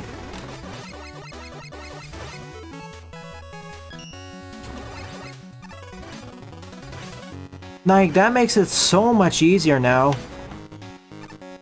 Oh no, I'm dead. See, I was worried that I have to tap walk onto it so I'd be able to stand on it, otherwise I'd fall through. No, that was never part of the challenge. Yeah, I could have played it no. At least I got the E-Tank. Okay, so now that I know that fact, this entire section becomes incredibly easier. Oh my goodness.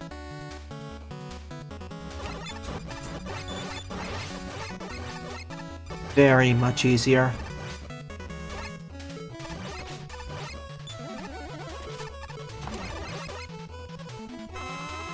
See?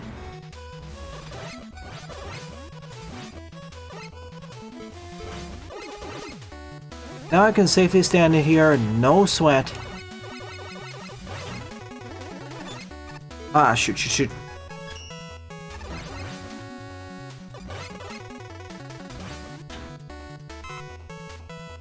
That also means I can cheese the section.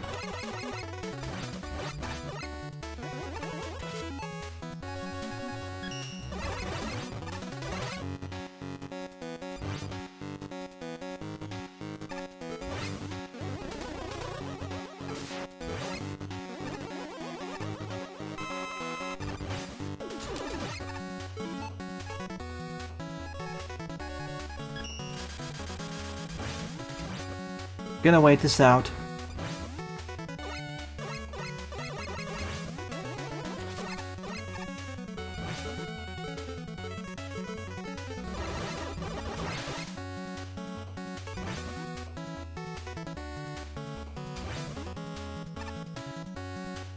What?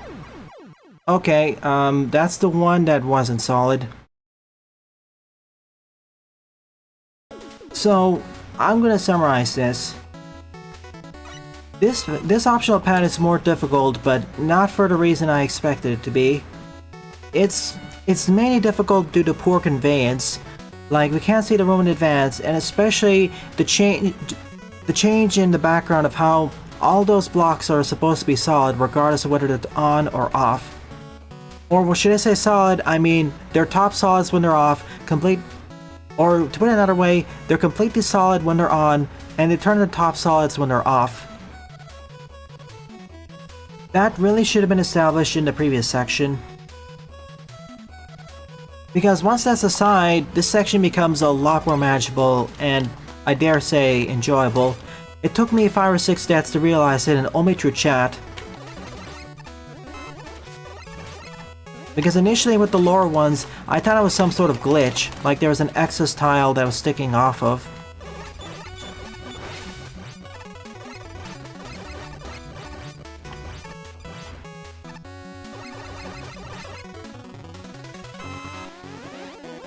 But enough that diatribe aside.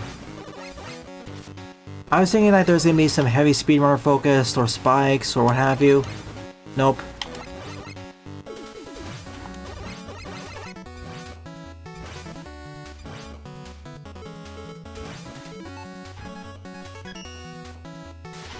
No. That one enemy, that one pop-up attacker is the complete bane of my existence.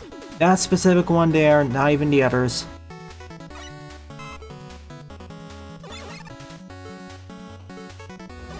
I can do this now that I have scouted out what it is.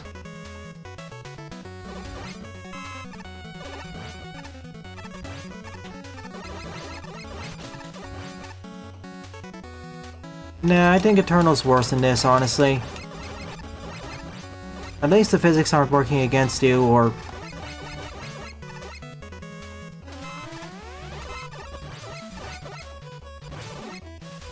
Like, this first top-up attacker, sure, I'm okay with.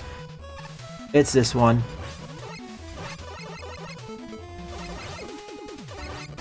The way it's positioned right here means it's so easy to get knocked into the upper platform.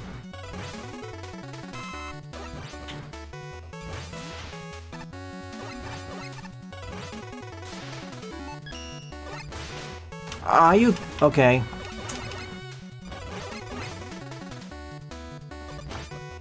There. That's what I've been trying to do all this time and fumbled twice. I also really wish, like Magmal Tree, I could switch the orders of these weapons.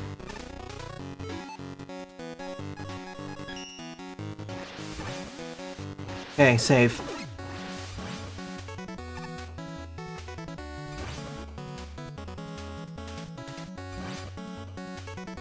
Okay, we're true. Maybe.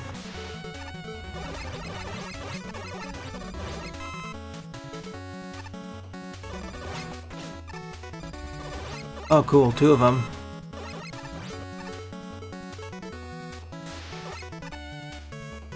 Yeah, if we completely ignore that section, this is fairly enjoyable, but that section...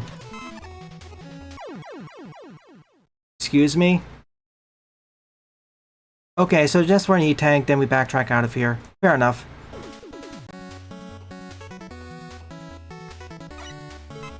Oh yeah, Binary Man.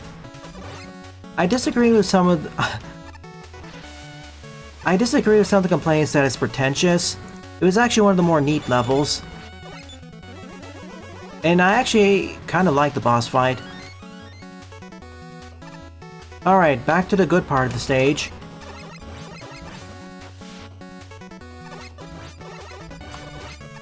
Wait, Jaden has a lot of things.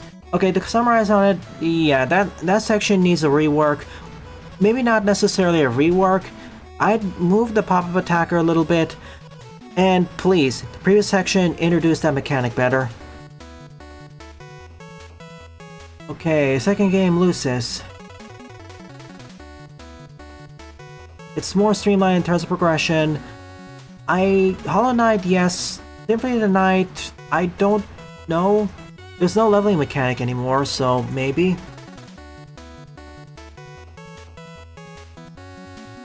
I can understand getting rid of the points where you're corpse running. I don't know about the leveling, we'll see. Let's hope it's just trimming down the fat and it's not going further and trimming down the muscle. If it was a base section, it could be a bit better. Seems like it's more I don't know if it's more combat focused. This is the early game. And the early game in Noctis was also just as combat focused.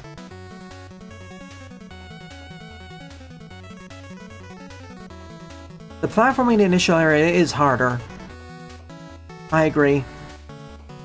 And the enemies get harder as well. First boss fight is more of a duel. I don't know if it's more difficult, it's been a while. Ramune's Square Dungeon. Shrine's Legacy.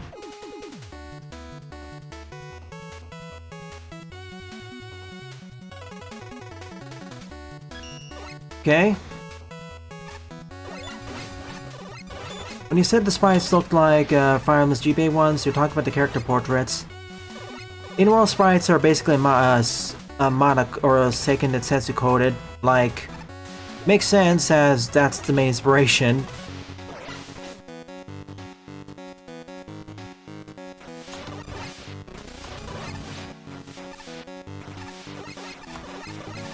The two eventually rejoin.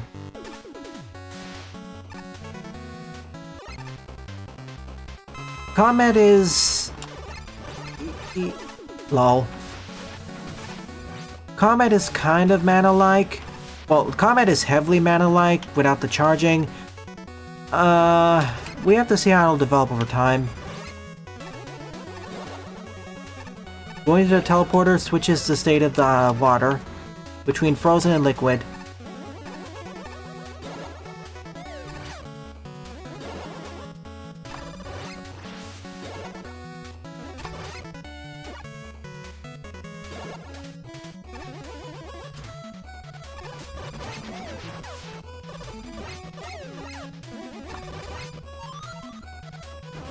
Now for fire.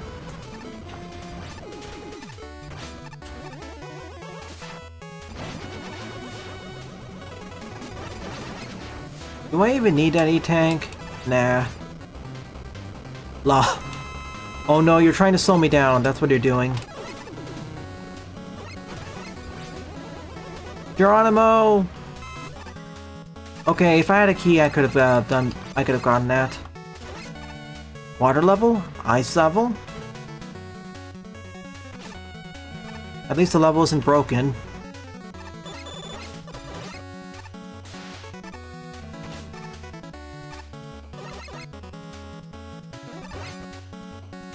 Yeah, I can see how you say it makes it easier.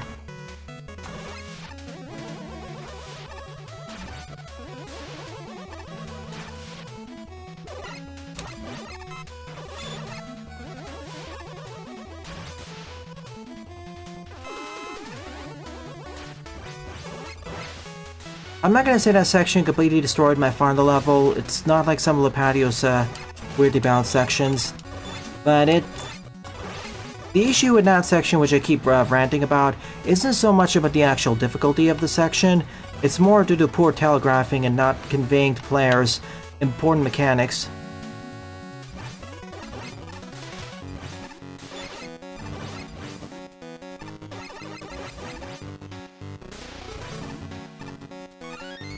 Okay, time for the hard part. Or the easy part. Yeah.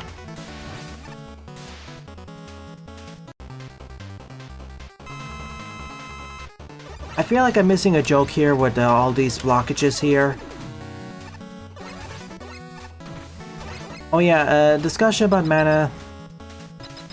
Shrine's Legacy is a slightly modernized take on the Secret of Mana and to a lesser extent Seiken Densetsu Trees combat, but it's really Secret of Mana coded. Like, Seiken Densetsu also went quite a bit further with its melee combat. And that's why it's Shrine's Legacy is more retro coded. Like, that's the sad thing, is that the old Mana games actually went further. You just need to keep looking further into the series, like Seiken Densetsu 3 or Adventures of Mana. Croc? Is that you? Or Quark?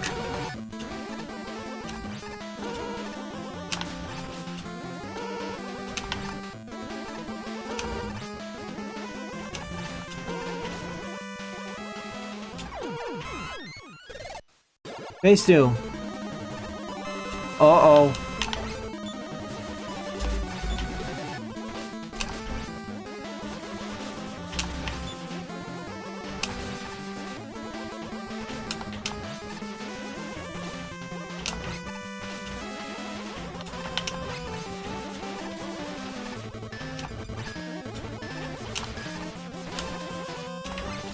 Let me out. Oh, of course my leg gets caught.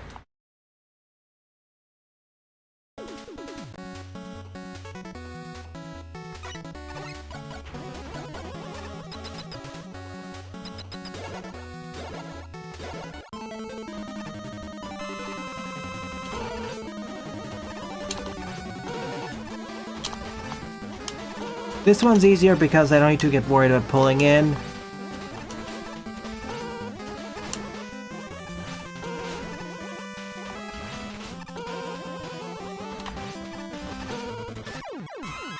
And I do get the health refills per phase. Okay, stand on the right end.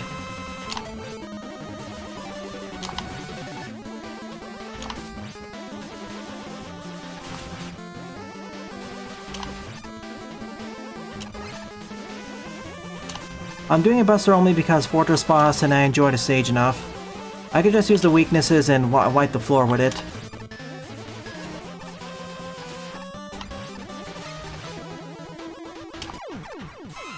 Let me out. Bye. I was kind of hoping for a final phase. Because I had health refills between the phases, I was hoping for one last one. Okay, despite the issue on the quote-unquote advanced path, I overall enjoyed the level. That just needs some tweaking. Okay, back to the point Shrine's Legacy. I'm gonna say this one last time. Combat is very Secret of Mana coded, but without the charging stuff, charging weapons. So it does feel a bit more Zelda hack-a-slashy. Which is a bit of a shame because the future Mana games in the series, including Secret of Mana's direct successor, have more depth to melee. That feels more modernized. And the story is very much straight out of the 16-bit SNES JRPGs, albeit the main protagonist is not an idiot, thankfully. It can feel a bit lacking, and When they said retro, I was kind of expecting that.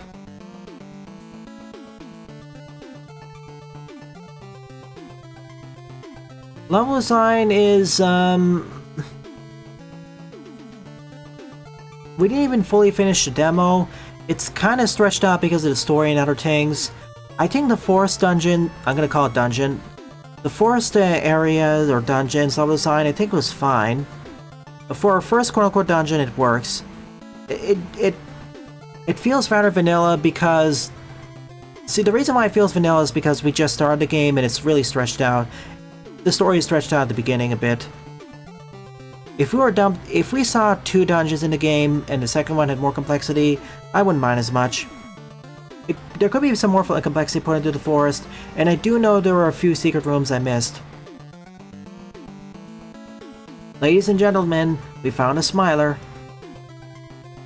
Absolem is very interesting.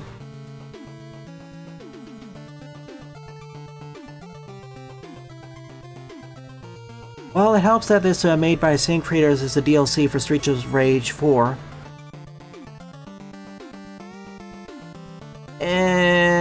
In the early games, in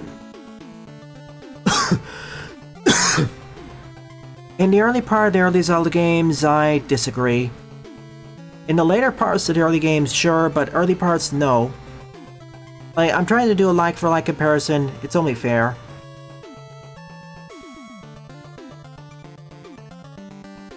Enemy design is a bit more involved because of... The enemies are actually more confident of actually attacking you, forcing you to be a bit more... unga-bunga offensive, I guess.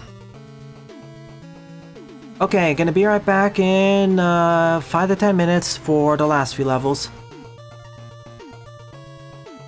But once again, thank you everyone for joining in the discussion. It's really appreciated and what makes me come back to Maker every week, or every other week.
And we have returned!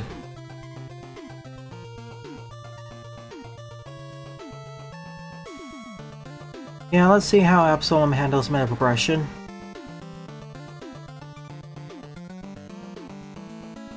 Too chewy. Art style, the graphical novel art style is pretty neat, especially with the lore.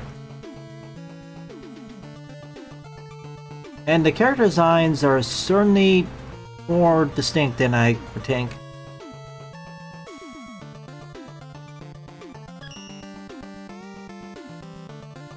Seventh up is Power Adapter with Block Checkers and Section Liquid by Raccoon Naval. 20 plays and a score of 12.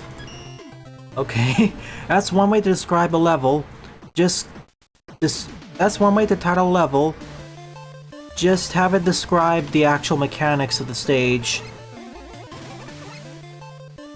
Oh, okay.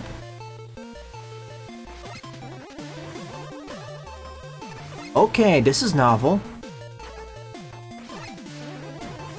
I know we have these weapon checker blocks for checking the weapon energy of stuff. I didn't think you could. I forgot you could also apply it to stuff like.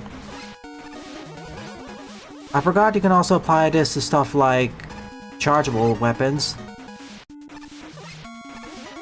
like the jet adapter, or chargeable utilities like the jet adapter and power adapter. With power adapter, it charges up. Jet adapter goes down. So that's really cool.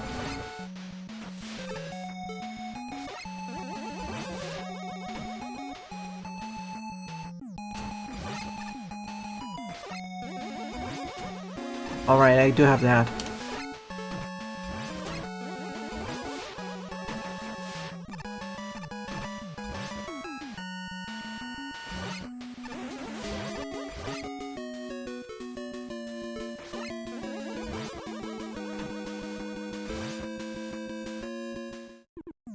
Ice. Oh, okay, I think I know what this is gonna happen. Oh no! I thought it was gonna melt. I didn't think it was just gonna raise the entire floor.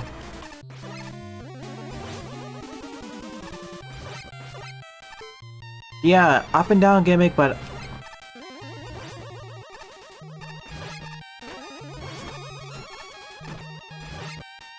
This is a... Now this time I can lower the floor. So this is basically the raising the floor versus raising... This is basically raising the floor, raising/lowering lowering the floor gimmick, but with this one, I have complete control of when it raises and lowers. It's not on a timer. It's not by pressing a button.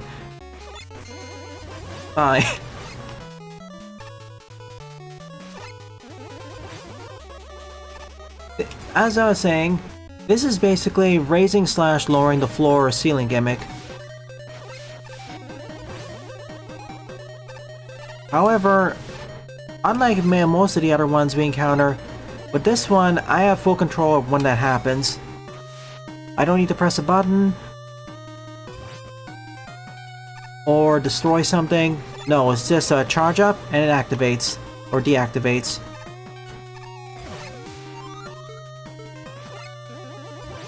So basically, it's universal.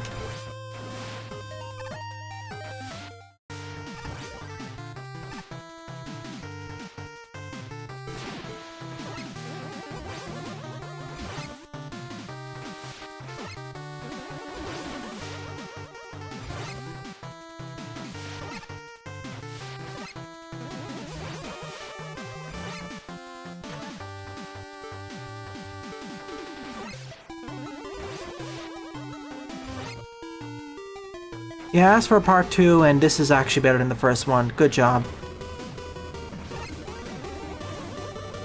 Ah!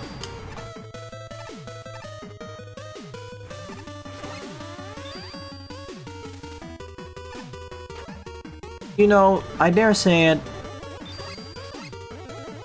This is currently my favorite level of the episode. Unexpectedly so. I was actually gonna give that title to either Lapatio or Nuclear Stomp. I was actually gonna give that title to Lapatio. But this one, yeah.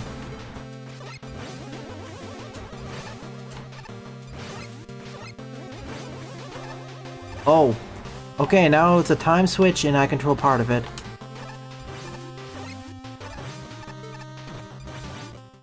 But with these gimmicks, definitely.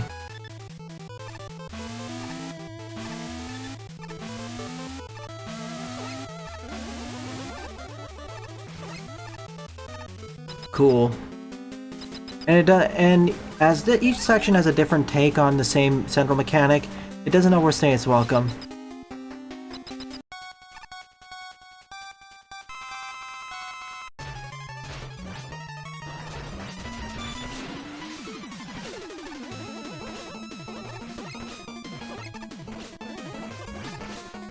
Okay, we're doing it this way.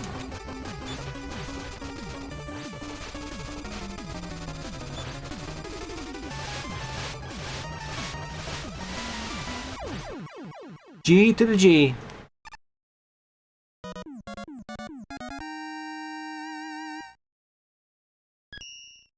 The art style is kinda gross and slimy. It's different compared to Isaac's. That is far more disgusting and grimy. Okay, More Souls is kind of deliberately off-putting and gross, but not to the same extent of Isaac.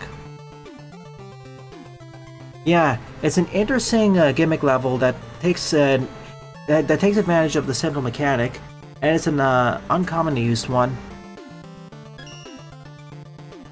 Ah yes, practice for Bowser's inside story.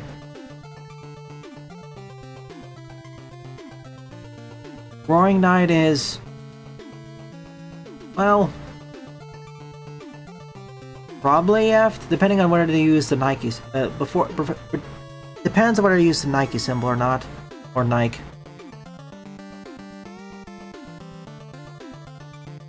But they'd totally be able to win eventually, especially if they have auto life or undershirt.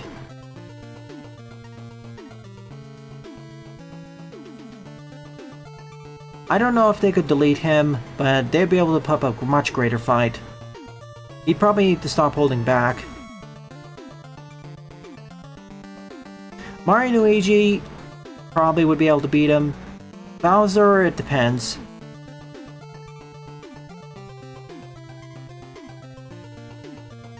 More Souls gameplay loop is much, I would say, closer to Nuclear Throne, especially with the time. Enter the Gungeon or Nuclear Throne.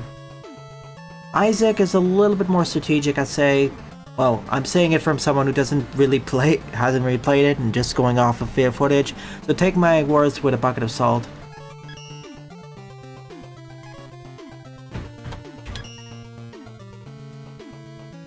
We'll see.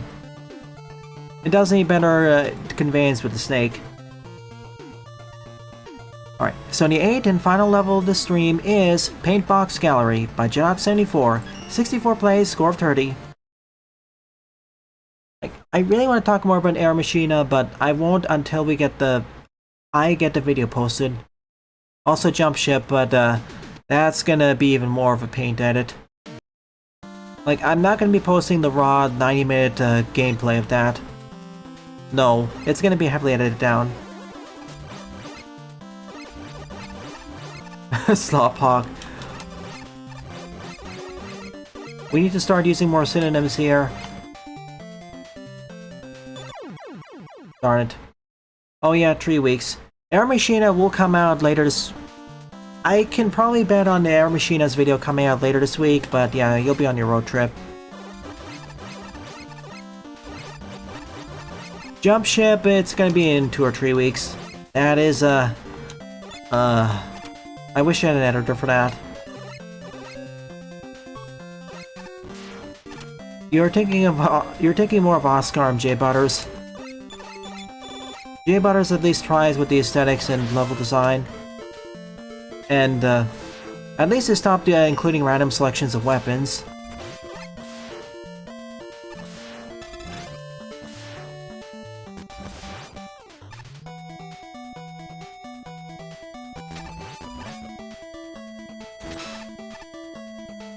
You stay alive.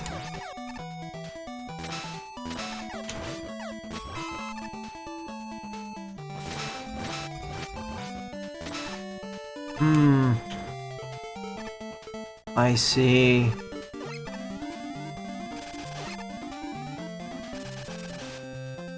You aren't hiding from me.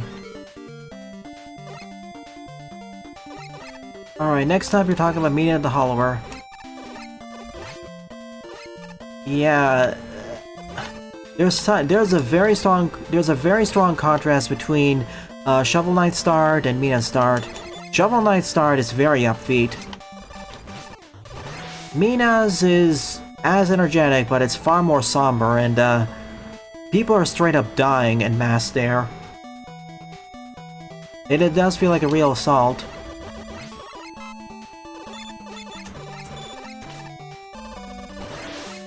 I mean, Jedok has done interesting levels before and good stuff. It's just that a lot of their pings are kind of rompy. Not necessarily in a bad way, but they may not be as memorable as a lot of the other good stages, but they're enjoyable.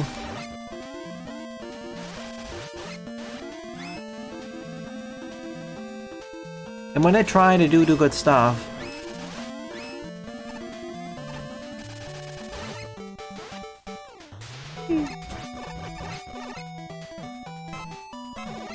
I'm curious to see how much Mina turns into a Zelda-like game.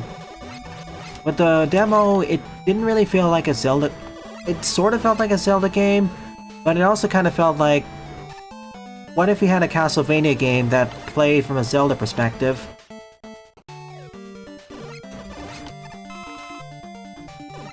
I mean, the first stage is brilliant. Yacht Club Games hit it out the park with that one. It's just that we need to see how the rest of the game holds up when it releases on Halloween.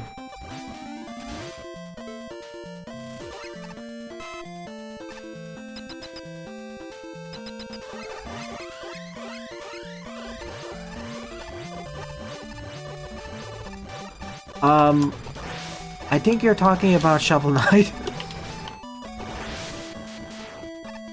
But yeah.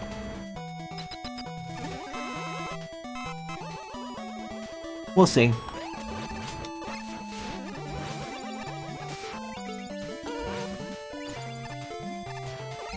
What'll also make Mina the Hollower a bit different is that the 6 main dungeons can be tackled in any order, or mostly any order, so make of that what you will.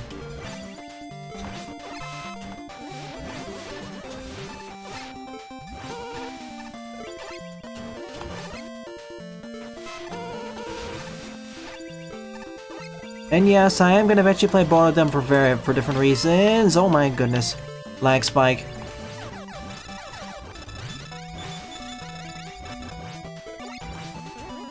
Oh shoot, I thought this was a death pit. Bye. I know there's a hidden ladder here.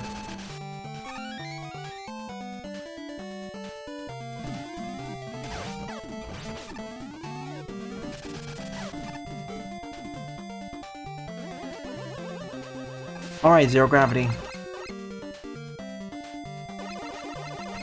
Gotta be fast. Ow.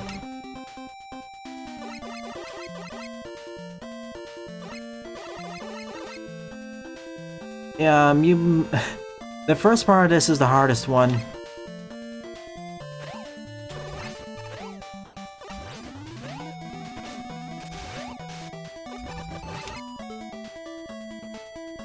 No, back up.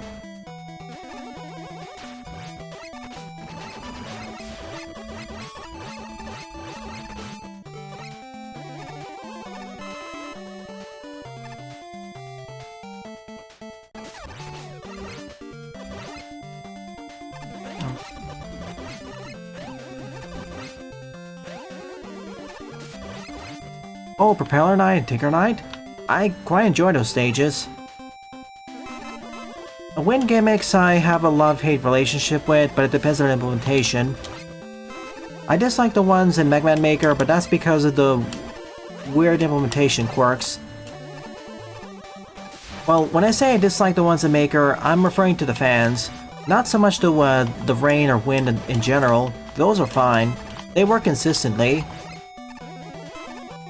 My issues are with the fans because their acceleration arcs are very wonky or non-trivial. If you want to ask me what gimmicks I dislike in Maker in general, or have a lot of struggle with, that'll probably be ice physics, but that's more because of various other things too. Anyways, colored background, cool.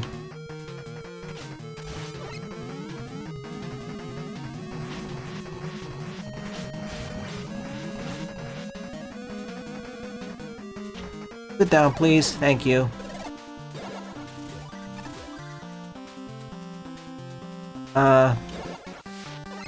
Alright, round 2.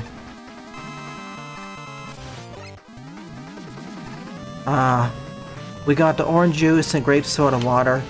Cherry flavored as well.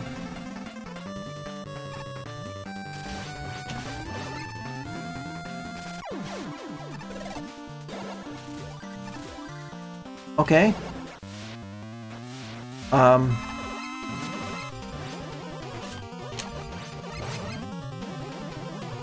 It is a little bit harder.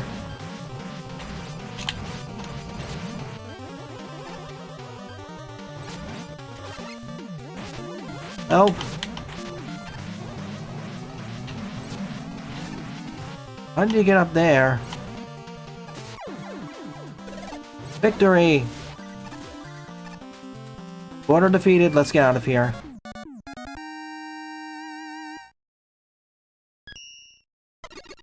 Yeah, I appreciate how, despite being made by the same development team, Shovel and Mina's art styles, graphical aesthetics, and even general gameplay style are different, while at the same time having some very distinct levels of polish and some similarities in terms of design philosophies. Shovel Knight is NES inspired, but also much more bright and cheerful. Mina the Hollowers is Game Boy Color inspired, but also much more drab and somber, like Halloween-esque. That's why I called it like Castlevania aesthetics, because it wouldn't be out of place there.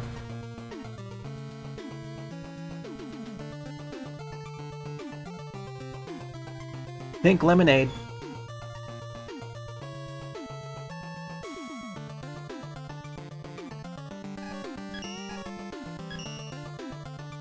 Alrighty then,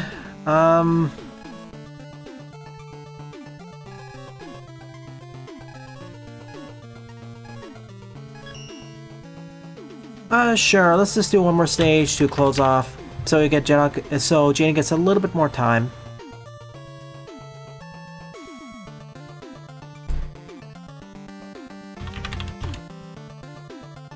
So the 9th and actual final level of the stream is Shoot Down the Boo Beam Trap by Rock'n'Roll 555. 127 plays and a score of 68, I guess.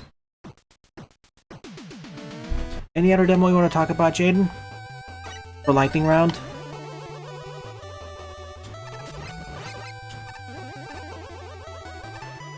If you want to continue the discussion and the stream's done, we can continue on the Discord server under General or Gaming.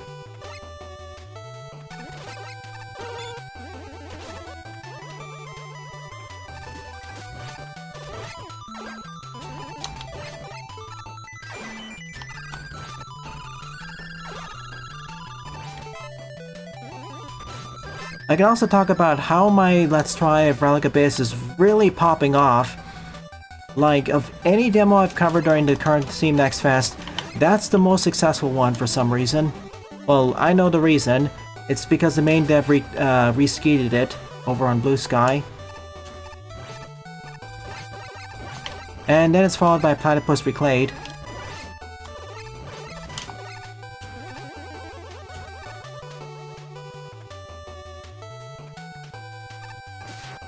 Which is fitting because same developers. Several years in the past they made the Tower Tale, now they're making Relic Abyss. Alright, where's the Boo Beam Trap? I was promised the Boo Beams, where are the beams?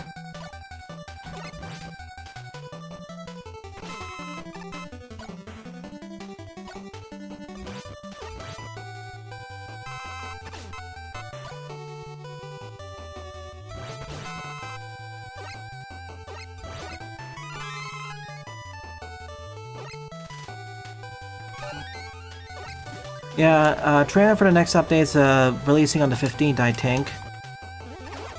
15th, I think. Wreck Abyss seems fun. I actually covered it by accident because it wasn't actually submitted to the Steam Next Fest. There was a bit of a mix-up. So I'll recover it. So yeah, when I covered it earlier, there was a bit of a mistake somewhere and I thought it was part of Next Fest, but no it wasn't.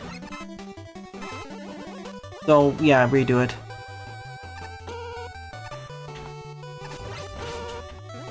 Kids is also one of those things where it looks cool, and I actually appreciate how welcoming and not as punishing as I expected it to be, but I am definitely not good at that game yet, or that genre.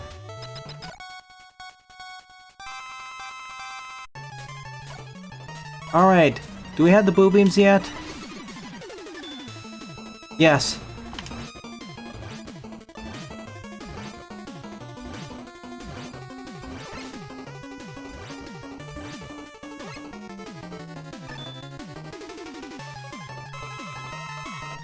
Ah, my leg got caught.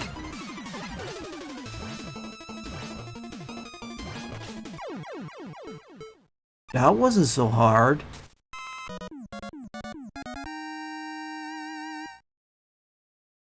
No, we must have Boo Beam Man.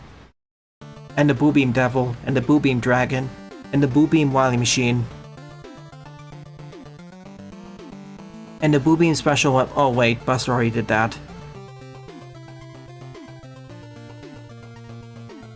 So yeah, currently in terms of the Steam Next Fest demos that were released, or specifically of the sampler Let's Tries of the Steam Next Fest demos that were released, the most successful one by far is Relic Abyss, with over 600 views, followed by Platypus Reclaimed with 300.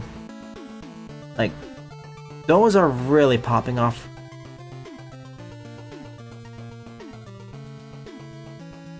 Afterwards, it's Ninja Gaiden.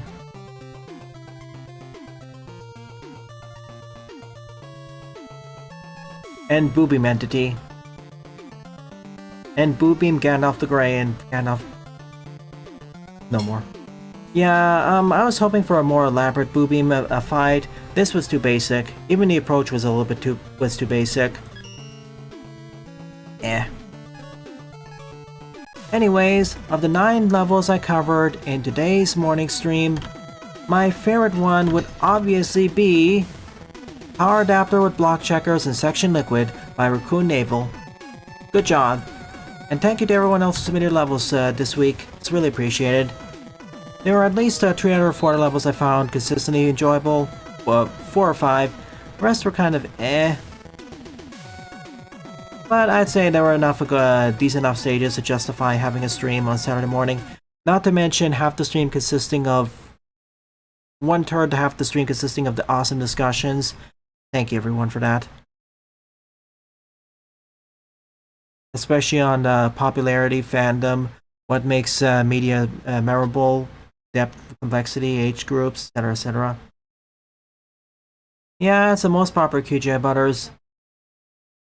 Don't expect quality most of the time.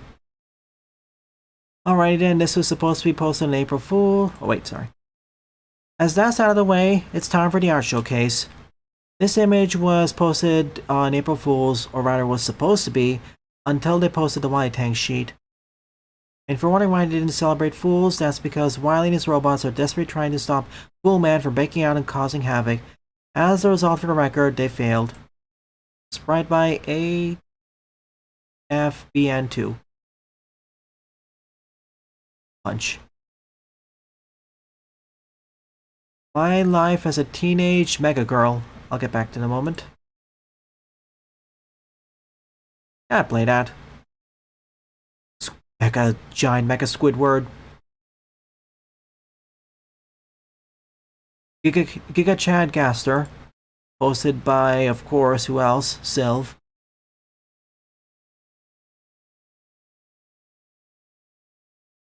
Rock Force if Wily hijacked the plot. I'm glad he didn't.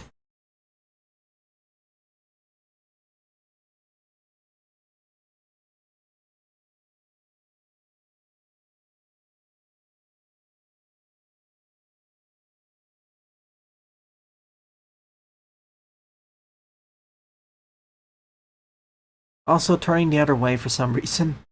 Usually the skull's pointing to the left, not to the right. In any case, this concludes the art showcase, and subsequently the stream.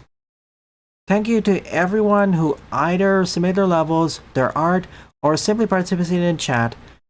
It's thanks to your continued support why I continue to produce new videos for the channel. It's really appreciated.